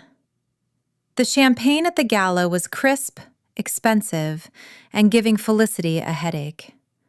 While the acceptance from the pack had been a warm, fuzzy blanket over her soul, the sheer volume of social interaction was draining her battery. I need 5 minutes, she whispered to Dom, who was currently being cornered by a council member discussing zoning laws. Dom's hand tightened on her waist for a fraction of a second, a silent plea to stay, before he nodded.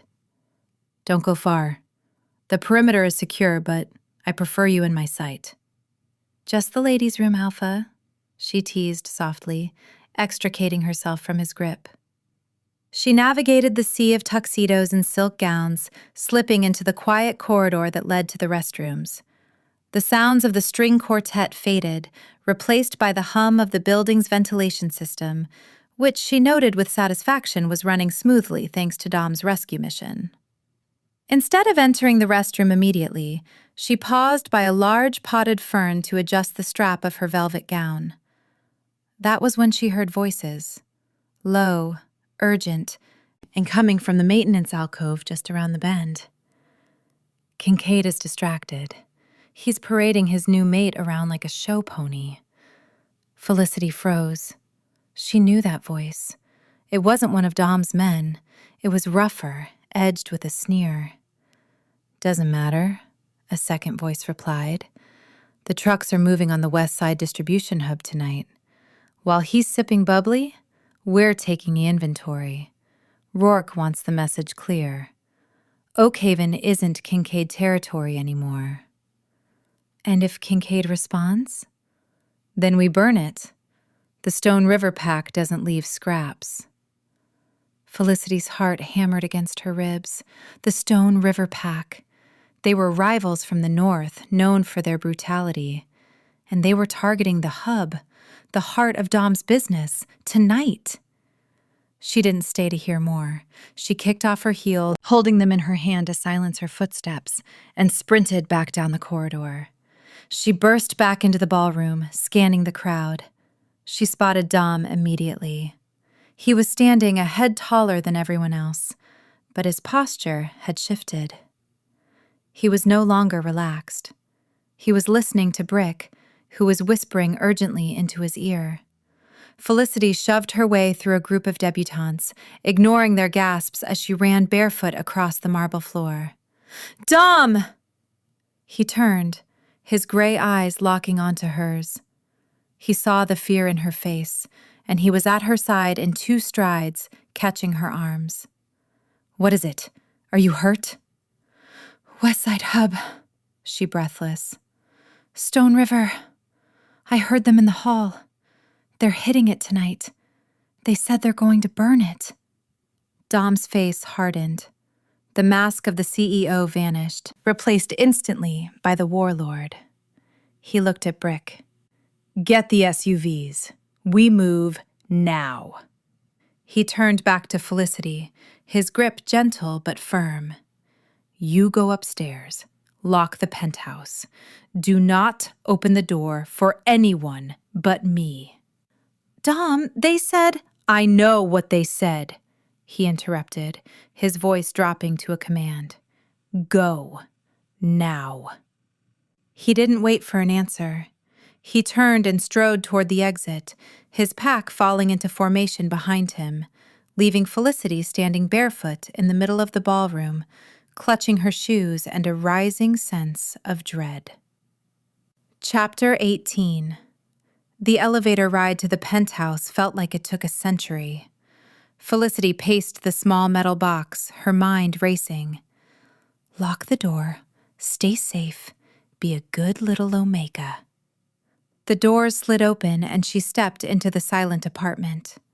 Gizmo was asleep in his cage, blissfully unaware of the turf war erupting across the city. "Stay safe," she muttered to herself, kicking the expensive velvet gown into a pile on the floor. Right. She wasn't a soldier. She wasn't a shifter who could tear throats out with her teeth. But she was a heart.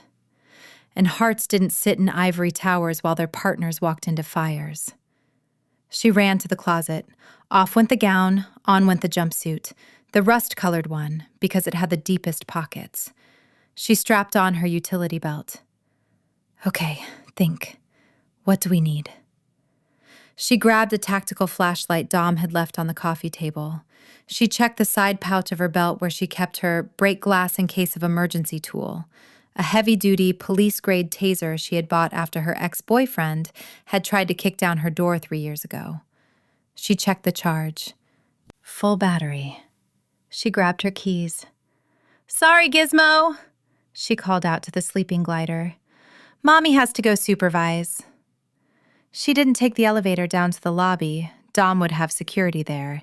She took the service lift to the sub-basement garage. The Bumblebee sat waiting, cheerful and yellow and completely out of place for a combat zone. Felicity threw her gear into the passenger seat and jumped in. "Come on, Bee. Don't fail me now." She revved the engine. The West Side hub was 20 minutes away by highway, but Felicity knew the surface streets. She knew the shortcuts delivery drivers used. She peeled out of the garage, tires screeching. She wasn't going to fight. She told herself that. She was just going to be on-site support, observational backup. But as she wove through the rainy streets of Oakhaven, gripping the wheel until her knuckles turned white, she knew that was a lie. Dom had called them partners, and partners didn't let partners face a burning building alone. Chapter 19. The West Side Distribution Hub was a sprawling complex of corrugated metal and loading docks. When Felicity arrived, parking the Bumblebee behind a stack of shipping containers, the air was already thick with the smell of smoke and copper, a sharp, metallic tang that signaled raw, violent magic. She crept forward, keeping low, clutching the taser. In the center of the loading yard, chaos had erupted. The Stone River Pack, about a dozen wolves, were clashing with Dom's security team. It was a blur of motion, shouts, and the sickening crunch of impacts. And in the middle of it all stood Dom. He was still in his tuxedo, though the jacket was gone and the white shirt was stained with dirt and blood.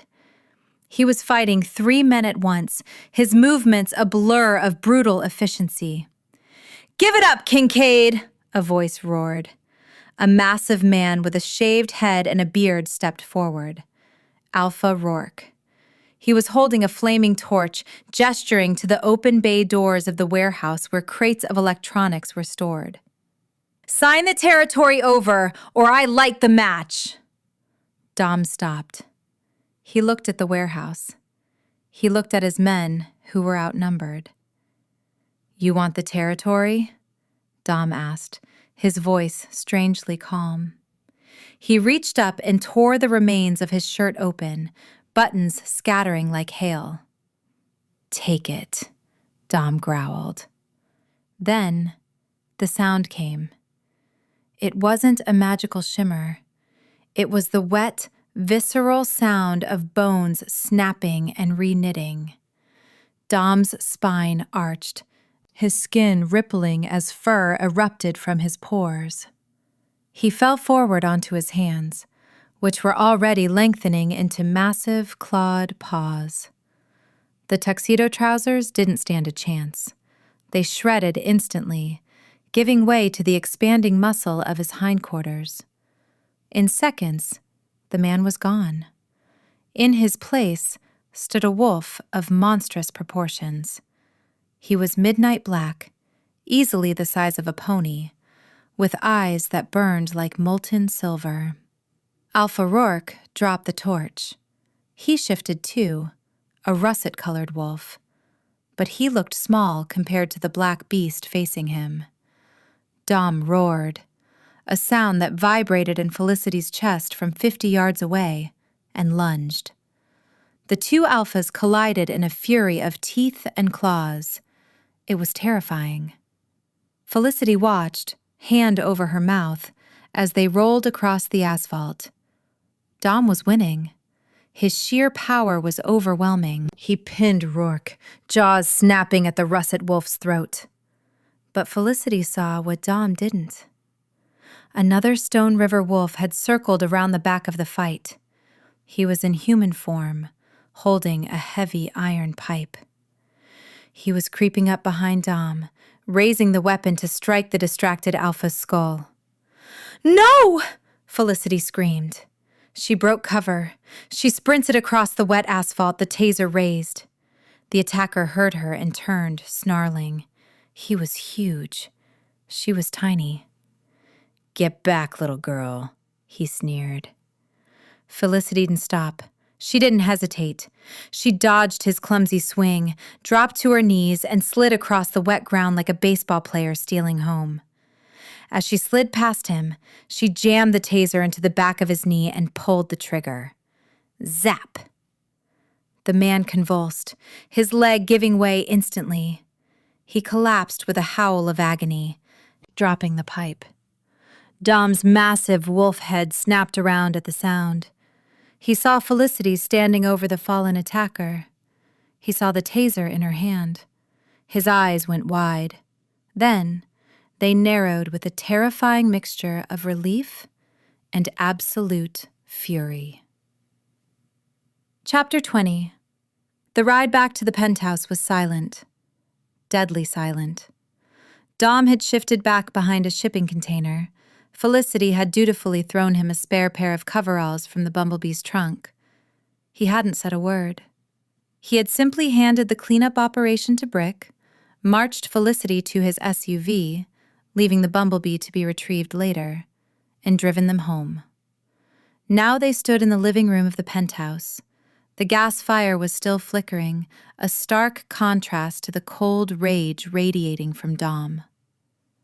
"You," Dom started, his voice a low, dangerous rumble, "have a death wish." "I saved your flank," Felicity countered, crossing her arms over her chest. She was shaking, the adrenaline crash hitting her hard, but she refused to show it. "That guy had a pipe. He was going to crack your skull." "I had it under control," Dom roared, the volume making Gizmo's cage rattle in the corner. "I gave you an order. You were supposed to be safe, behind a locked door." "I am not your subordinate," Felicity yelled back, stepping into his space. "I am your partner. You said it yourself.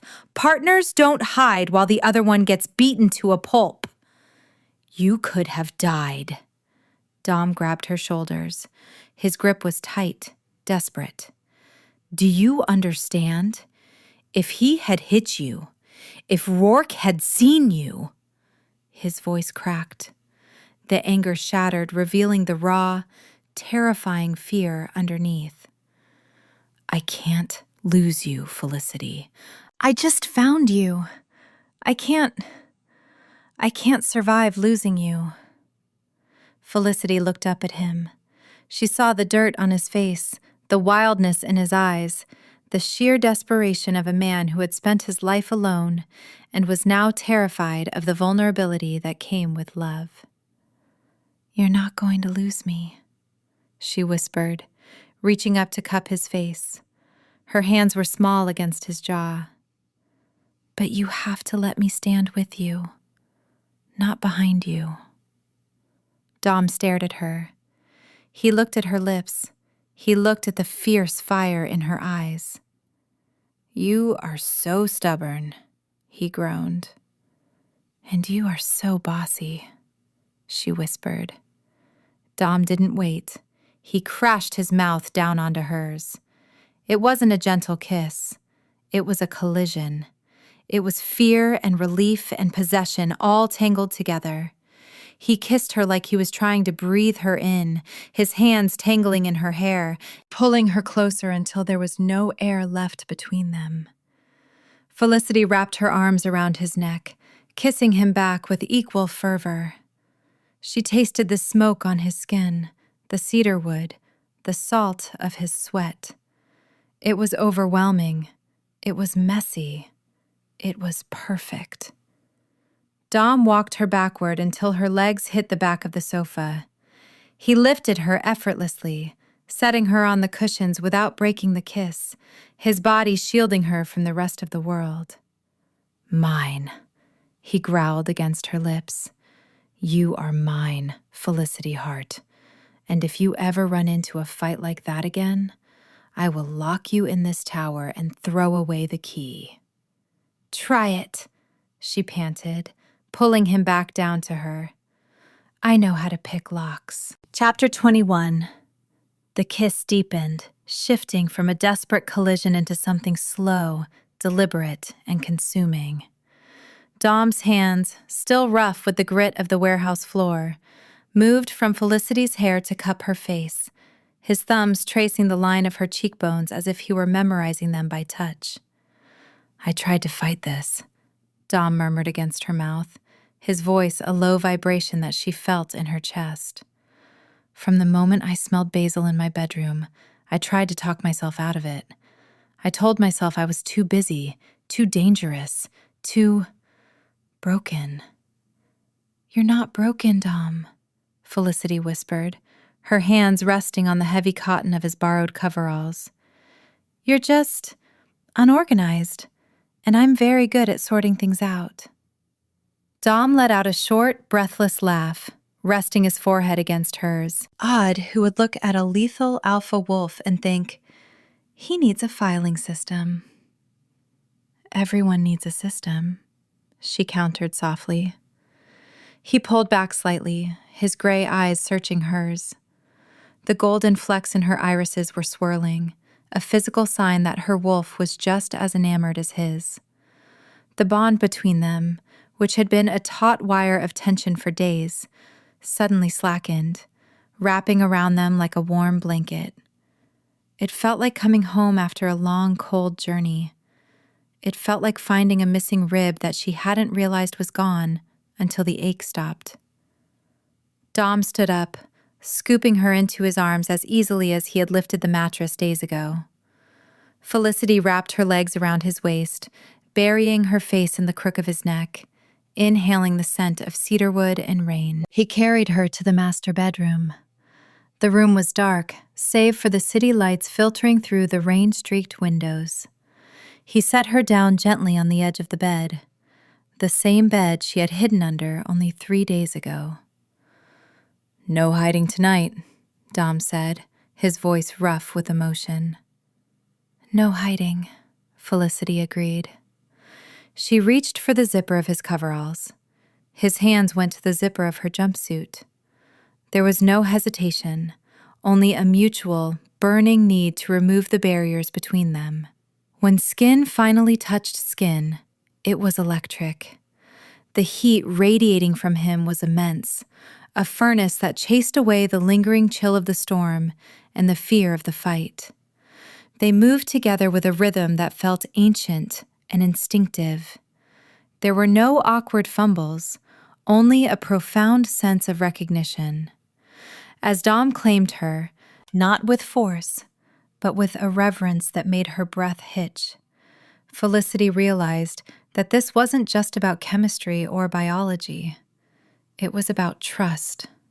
For the first time in her life, she was with a man who didn't want to diminish her fire, but who wanted to burn right alongside her. "I love you," she whispered into the darkness. Dom froze, hovering over her. His eyes flashed silver.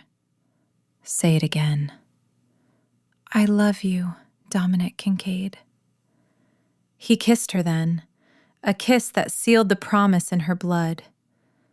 "And I love you, Felicity Hart. You are my sanctuary." Chapter 22.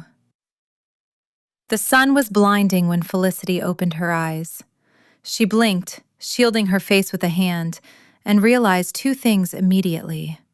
First, she was tangled in high thread count Egyptian cotton sheets that smelled undeniably male.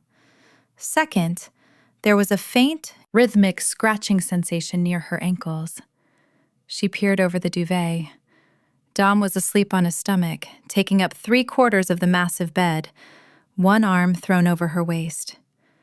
And sleeping directly on top of Dom's ankles was Gizmo, kneading the duvet like a tiny, determined gargoyle. The sugar glider was curled into a ball, looking tiny against the alpha's massive frame. Felicity smiled, reaching out to gently trace the scar on Dom's shoulder. He stirred, his eyes fluttering open. They weren't the fierce, glowing silver of the wolf, but a soft, sleepy gray. "Morning," he rasped, his voice thick with sleep. "Morning," Felicity replied. "You have a stowaway." Dom lifted his head, feeling the weight on his legs. He looked back at Gizmo, then groaned, dropping his face back into the pillow. He has no respect for the hierarchy. I am an apex predator. He is a snack. He's family, Felicity corrected, sitting up and stretching. And he likes your body heat. He likes my expensive socks, Dom grumbled, though he carefully moved his legs so as not to disturb the sleeping pet. They spent the morning in a bubble of domestic peace that felt almost illicit after the violence of the previous night. They showered together, which took significantly longer than necessary, and then moved to the kitchen.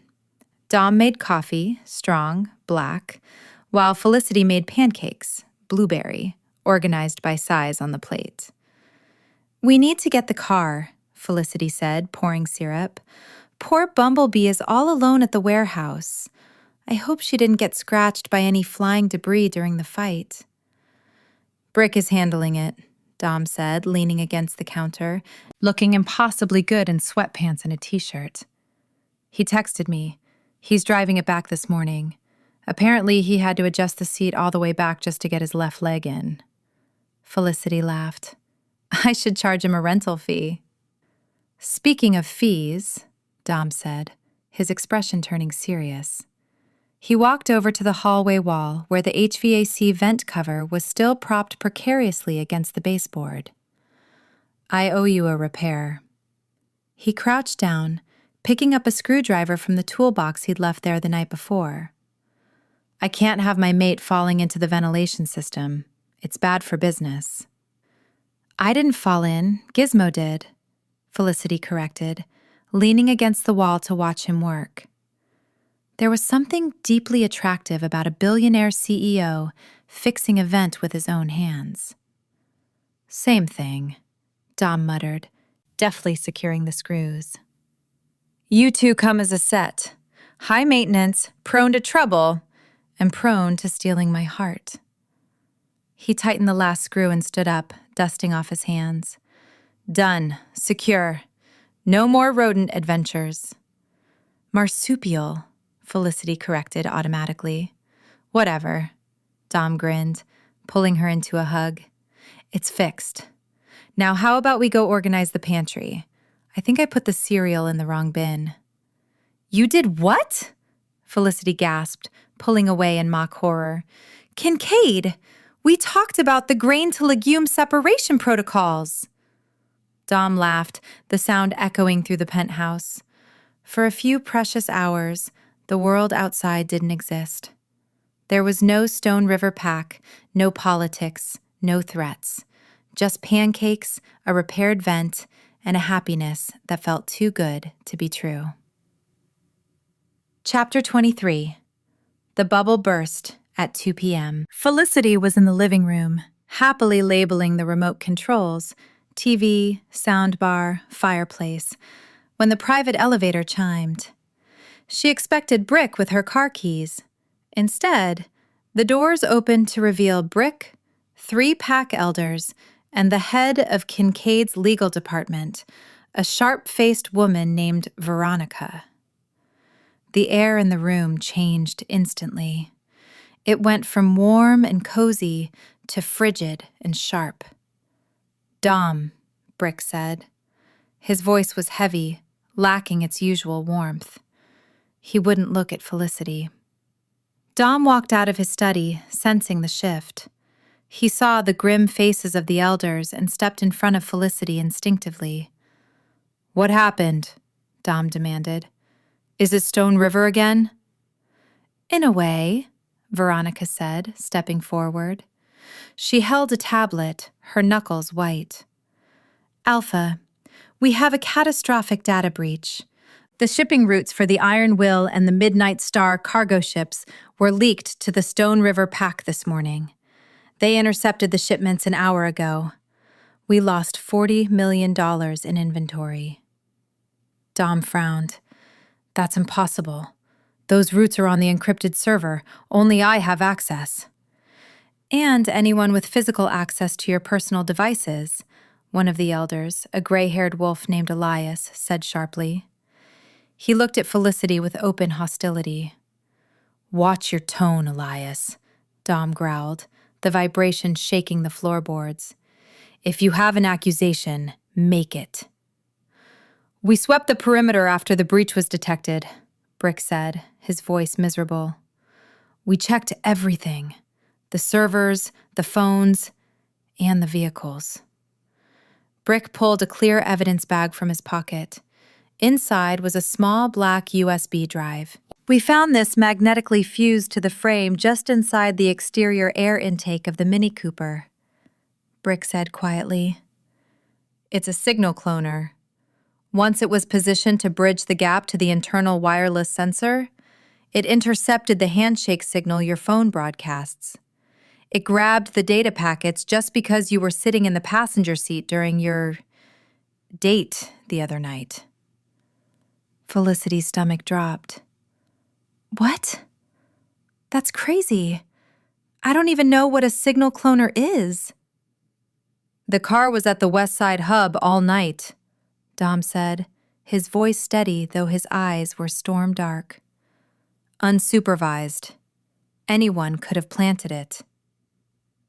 "The logs show the download happened 2 days ago," Veronica countered, tapping the tablet. "During your dinner at Hart's Hearth. The drive was active then. It uploaded the data to a server registered to a shell company owned by Rourke." The room went silent. The implication was clear. The device wasn't planted last night. It had been there.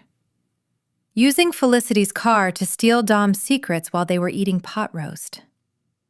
"She's a sanctuary specialist," Elias spat. "She comes into homes. She learns the layout. She finds the weak spots. It's the perfect cover for a spy." "That is enough!" Dom roared. "She is my mate!" "She is an Omega from outside the pack," Elias shouted back, not backing down. "Her ex-mate was a known associate of Rourke's financiers. Did you vet her? Or did you just let her into your bed because she smelled nice?"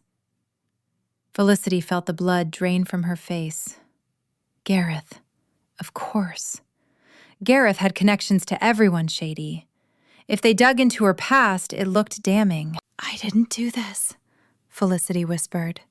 Her voice trembled, but she stepped out from behind Dom. "Dom, you know I didn't do this." Dom turned to look at her. His face was a mask of conflict. He looked at the USB drive, then at her.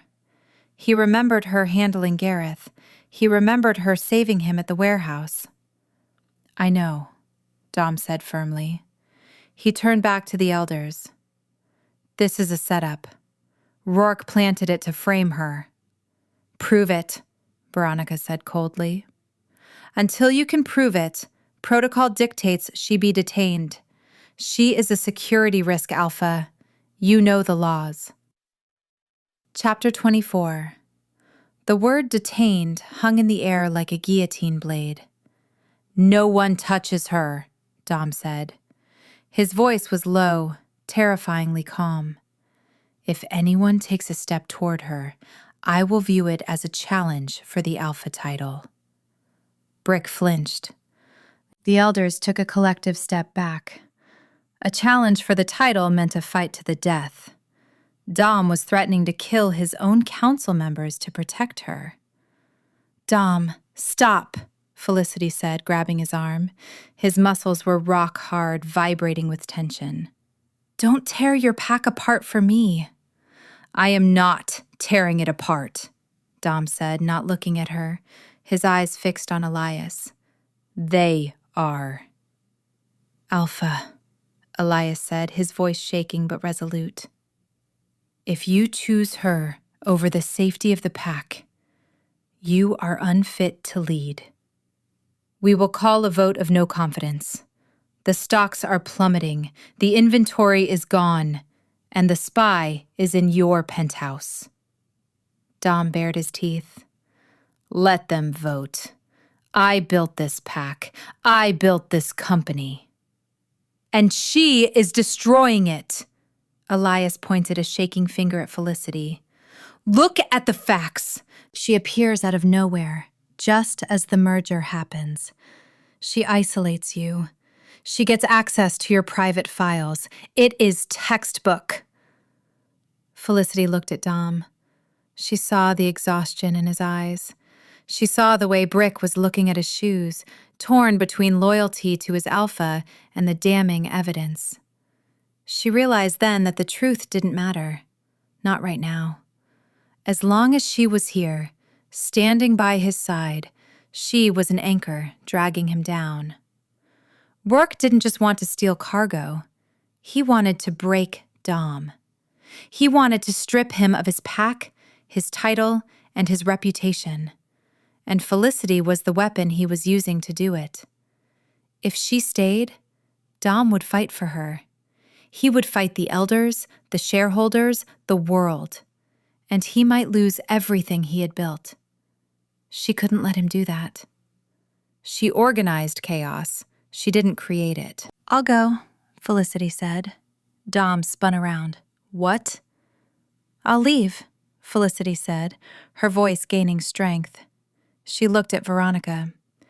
"I will voluntarily leave the premises. I will stay at my grandmother's. You can put a tracker on me. You can monitor my phone. But I am leaving this penthouse."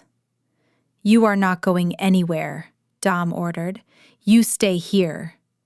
"No, Dom," Felicity said, stepping back, putting distance between them. "I won't be the reason you lose your pack. I won't be the clutter in your life that ruins everything." "Felicity, don't," Dom pleaded, reaching for her. She dodged his hand. "Brick, please escort me to my car. I assume you brought it back?" Brick nodded slowly. "It's downstairs. We swept it again. It's clean now." "Good." Felicity walked over to the closet. She grabbed her bag. She didn't pack her clothes. She didn't take the velvet dress. She just took her commander clipboard and Gizmo's cage. "Felicity," Dom said, his voice breaking. "If you walk out that door—" "If I stay, they destroy you," she interrupted, tears finally spilling over. "I love you, Dom. That's why I'm going." She walked to the elevator. She didn't look back. She couldn't. If she looked at him, she would stay, and she would burn his world to the ground just to be with him. The doors slid shut, cutting off the sight of the most powerful alpha in the city, looking as if he had just been gutted. As the elevator descended, Felicity sank to the floor, clutching Gizmo's cage. "Okay, Gizmo," she sobbed. "New plan. We clear our name, then we come back. And then I'm going to label maker that USB drive right up Rourke's nose." Chapter 25. The drive to Hart's Hearth was a blur of tears and rain. Felicity didn't remember navigating the familiar streets of the old district, nor did she recall parking the Bumblebee in the alley behind the bakery. She only came back to herself when Grams opened the back door, took one look at Felicity's tear-streaked face and the birdcage in her hand, and pulled her inside without a word. "Sit," Grams ordered, pointing to the stool near the industrial mixer. "I'm making hot chocolate, the real kind, with the chili flakes." Feld sat, placing Gizmo's cage on the stainless steel counter. The little glider was awake, sensing her distress, chittering softly against the bars. "I didn't do it, Grams," Felicity whispered, her voice cracking. "They think I stole from him. They think I'm a spy." "I know you didn't," Graham said, slamming a mug onto the counter with aggressive affection. "And if that boy has half a brain cell rattling around in that alpha skull of his, he knows it too. Drink." Meanwhile, in the penthouse, the atmosphere was not one of comfort, but of impending violence. Dom stood in the center of the living room. Elias and Veronica were still talking, their voices blending into a buzz of legalese and pack protocols. But Dom wasn't listening. He was staring at the front door where Felicity had disappeared. The silence she left behind was louder than any scream. It wasn't the peaceful silence of an organized room. It was the hollow, echoing silence of a tomb. "Alpha, we need to secure the perimeter," Elias was saying. "We need to freeze her assets and get out," Dom said. Elias blinked. "Excuse me?" "Everyone, get out," Dom repeated. He didn't raise his voice, but the tone was so cold, so utterly devoid of humanity, that the hair on Veronica's arms stood up. "Brick, stay. The rest of you, leave my territory before I forget that killing council members is frowned upon." The room cleared in under 30 seconds. When the elevator doors shut, Dom turned to Brick. "Give me the drive." Brick handed over the evidence bag containing the black USB stick. "Boss, I don't think she did it. But the tech doesn't lie. It was on her car." Dom ripped the bag open. He didn't plug the drive into a computer. He didn't call his IT team. Instead, he brought the small plastic device to his nose and inhaled deeply. He closed his eyes, filtering out the smell of plastic and metal, searching for the biological imprint left by whoever had handled it last. He smelled motor oil. He smelled street grime. And beneath that, faint but undeniable, was a scent that made his lip curl in disgust. Stale whiskey, cheap synthetic musk, and a lingering, oily note of arrogance. It wasn't basil. It wasn't wild strawberries. Dom's eyes snapped open, glowing with a predatory silver light. He knew that scent. He had smelled it only 2 days ago, polluting the air of the diner. "Gareth," Dom snarled. He looked at the fireplace, then at the spot where the HVAC vent had been fixed. He grabbed a heavy crystal vase from the table, one Felicity had carefully positioned, and hurled it at the wall. It shattered with a satisfying crash, the shards spraying across the concrete floor like diamonds. It didn't fix the ache in his chest, and the sight of the mess he'd made, the very chaos Felicity spent her life fighting, made his wolf howl with regret. "He planted it," Dom growled, pacing the room like a caged tiger. "At the diner. The car was outside. He saw it. He knew Rourke needed a way in." "The X?" Brick asked, eyes widening. "But how did he get the codes?" "He didn't need codes," Dom realized, his mind racing. "The drive is a cloner. It just needed proximity to my phone. When I was in the car, when I was squeezed into that ridiculous passenger seat, my phone was in my pocket, inches from the dashboard port." Dom stopped pacing. The realization washed over him. Felicity wasn't a traitor. She was a victim of her past, just as he was being targeted for his. And he had let her walk out. "I have to get her back," Dom said, his voice rough. "I'll bring the car around," Brick said, reaching for his keys. "No," Dom said, stripping off his suit jacket and tossing it onto the floor. "The car is too slow. Traffic is gridlocked on the bridge." He walked to the balcony doors and threw them open. The rain had stopped, but the wind was still whipping through the city canyons. "Boss?" Brick asked nervously. "What are you doing?" "I'm going for a run," Dom said. "Bring my clothes to the bakery. And Brick, don't get a speeding ticket." Chapter 26. The balcony railing was cold under Dom's hands. He didn't hesitate. He vaulted over the edge, plummeting toward the terrace of the floor below, landing in a crouch that would have shattered human knees. But he didn't stay human. Mid-stride, he let the change take him. It was a violent, necessary release. The expensive dress shirt shredded down the back, the fabric giving way to the massive expansion of muscle and fur. His bones rearranged with a wet crunch, his jaw elongating, his vision shifting from the color-muted spectrum of a man to the hyper-focused, movement-sensitive vision of the wolf. He landed on the lower roof as a massive, midnight black wolf.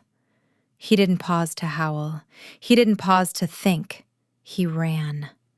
He bounded across the rooftops of Obsidian Heights, clearing gaps between buildings that no natural animal should have been able to cross. The wind rushed through his fur, cooling the burning rage that fueled his muscles. Mine, his wolf chanted with every strike of his paws against the concrete. Mate.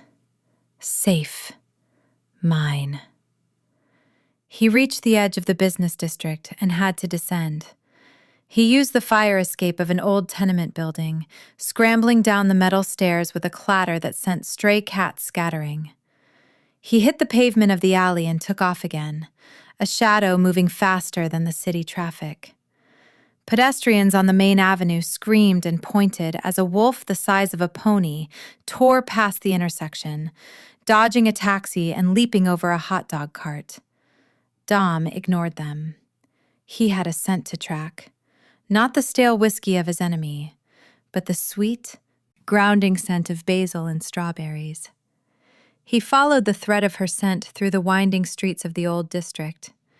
It led him past the park, past the library, and straight to the back alley of Hart's Hearth.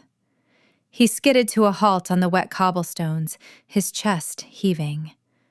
The bakery was warm and lit from within. He could smell the yeast and the chocolate. And he could smell her sadness.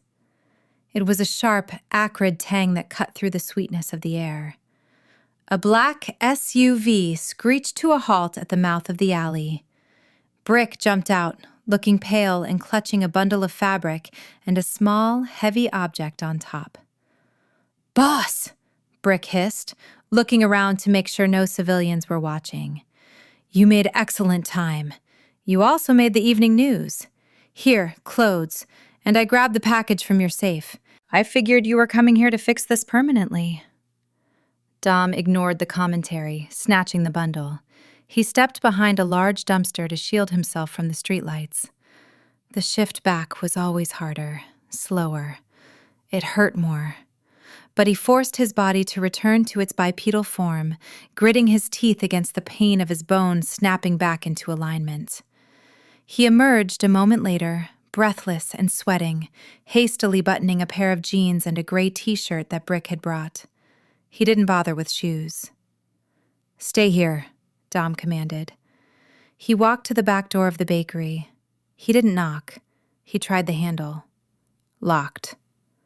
"Felicity!" he roared, banging his fist against the steel door. "Open this door!"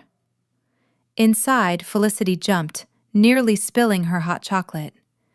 "He's here," Graham said calmly, not looking up from her crossword puzzle. "Sounds like he didn't bring flowers." "I'm not opening it," Felicity said, clutching her mug. "I can't.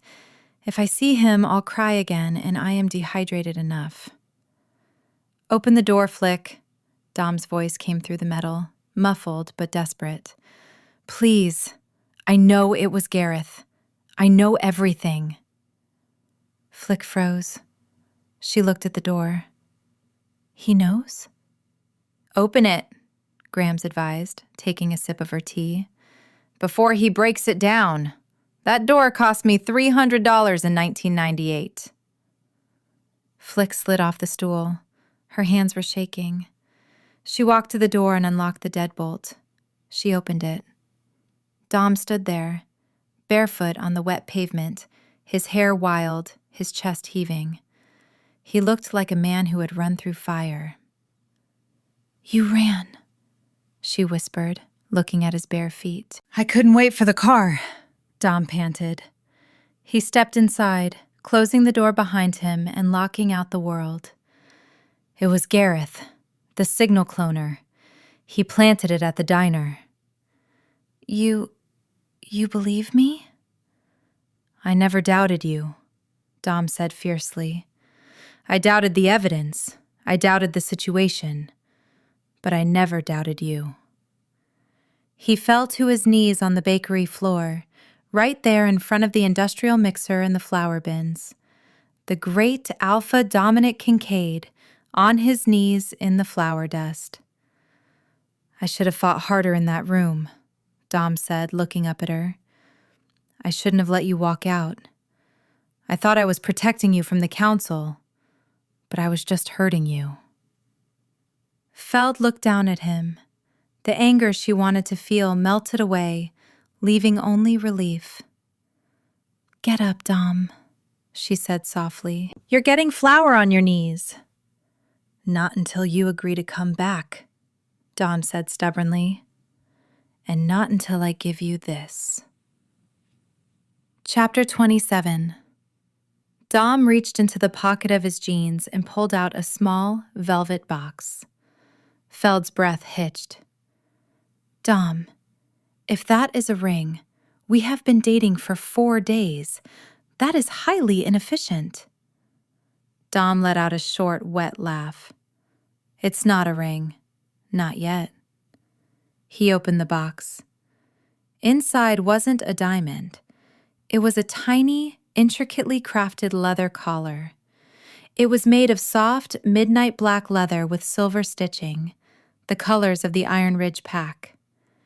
Hanging from the D-ring was a small silver tag engraved with the Kincaid crest and the name Gizmo. "Is that?" Felicity stared at it. "A formal induction," Dom explained, his voice serious. "For the rodent. I spoke to the council. Well, I shouted at the council before I jumped off the roof. Gizmo is now an official protected member of the Iron Ridge Pack. If anyone messes with him, they answer to the Alpha." He looked at her, his gray eyes vulnerable. "And his owner? She's the Alpha's mate, if she'll have him." Felicity took the tiny collar. It was beautiful. It was ridiculous. It was the most romantic thing she had ever seen. "You made Gizmo a pack member," she said, a smile tugging at the corners of her mouth. "He has good stealth skills," Dom shrugged. "He could be an asset. Once we train him not to steal my watches." Feld looked at Grams. Grams gave a single approving nod. "Okay," Felicity whispered. Dom stood up then, towering over her in the small kitchen. "Okay?" "Okay, I'll come back.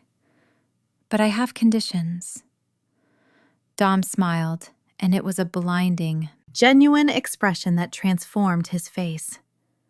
"Name them. I'll sign anything. I'll reorganize the pantry myself." "1," Felicity listed, stepping into his space. "You have to apologize to the Mini Cooper for suspecting her of espionage." "Done," Dom promised, wrapping his arms around her waist. 2, we get a new security protocol for the car so Gareth never gets near it again. "Brick is already installing it," Dom assured her. "And Gareth, my nose led me to him, but the digital trail finished the job. I've handed over the sensor logs and the physical drive to the authorities as forensic evidence. My legal team is making sure he's held on a non-bondable warrant for corporate espionage. He won't be a problem ever again." "And 3, Felicity said, rising on her tiptoes to loop her arms around his neck. "You have to kiss me. Right now." Dom didn't need to be told twice. He kissed her, tasting of rain and relief. It was a promise, a seal, and a homecoming all in one. Ahem. They broke apart. Grams was standing there, holding a plate of cookies. "If you two are done making a scene in my kitchen," Grams said dryly, "Gizmo needs to try on his uniform. And Alpha, put some shoes on. You're violating the health code." Dom looked down at his bare feet, then at Grams. "Yes, ma'am." Felicity laughed, taking the collar to the cage where Gizmo was watching with wide, curious eyes. She clasped it around his tiny neck. It fit perfectly. "Look at that," Felicity cooed. "Official pack business." Gizmo puffed out his chest, looking surprisingly dignified, before immediately trying to chew on the silver tag.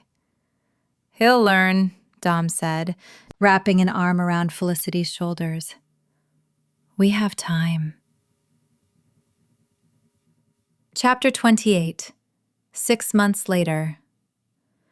The morning sun filtered through the sheer curtains of the Kincaid penthouse, illuminating a space that was a masterpiece of design and function. The entryway table no longer held a tower of unopened mail.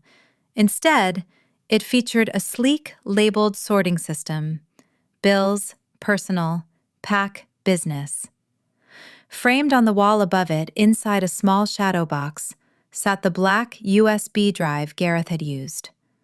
Dom had insisted on getting it back from the evidence locker once the sentencing was finalized. Now, it was topped with a bright neon label that simply read, "Evidence of Stupidity." The shoes in the hallway were aligned on a custom cedar rack. Even the air smelled fresher, crisp linen and the faint, underlying scent of basil and cedarwood. In the master bedroom, the alarm clock buzzed at 6 a.m. Dom groaned, reaching out a massive hand to silence it. He rolled over, pulling Felicity closer against his chest.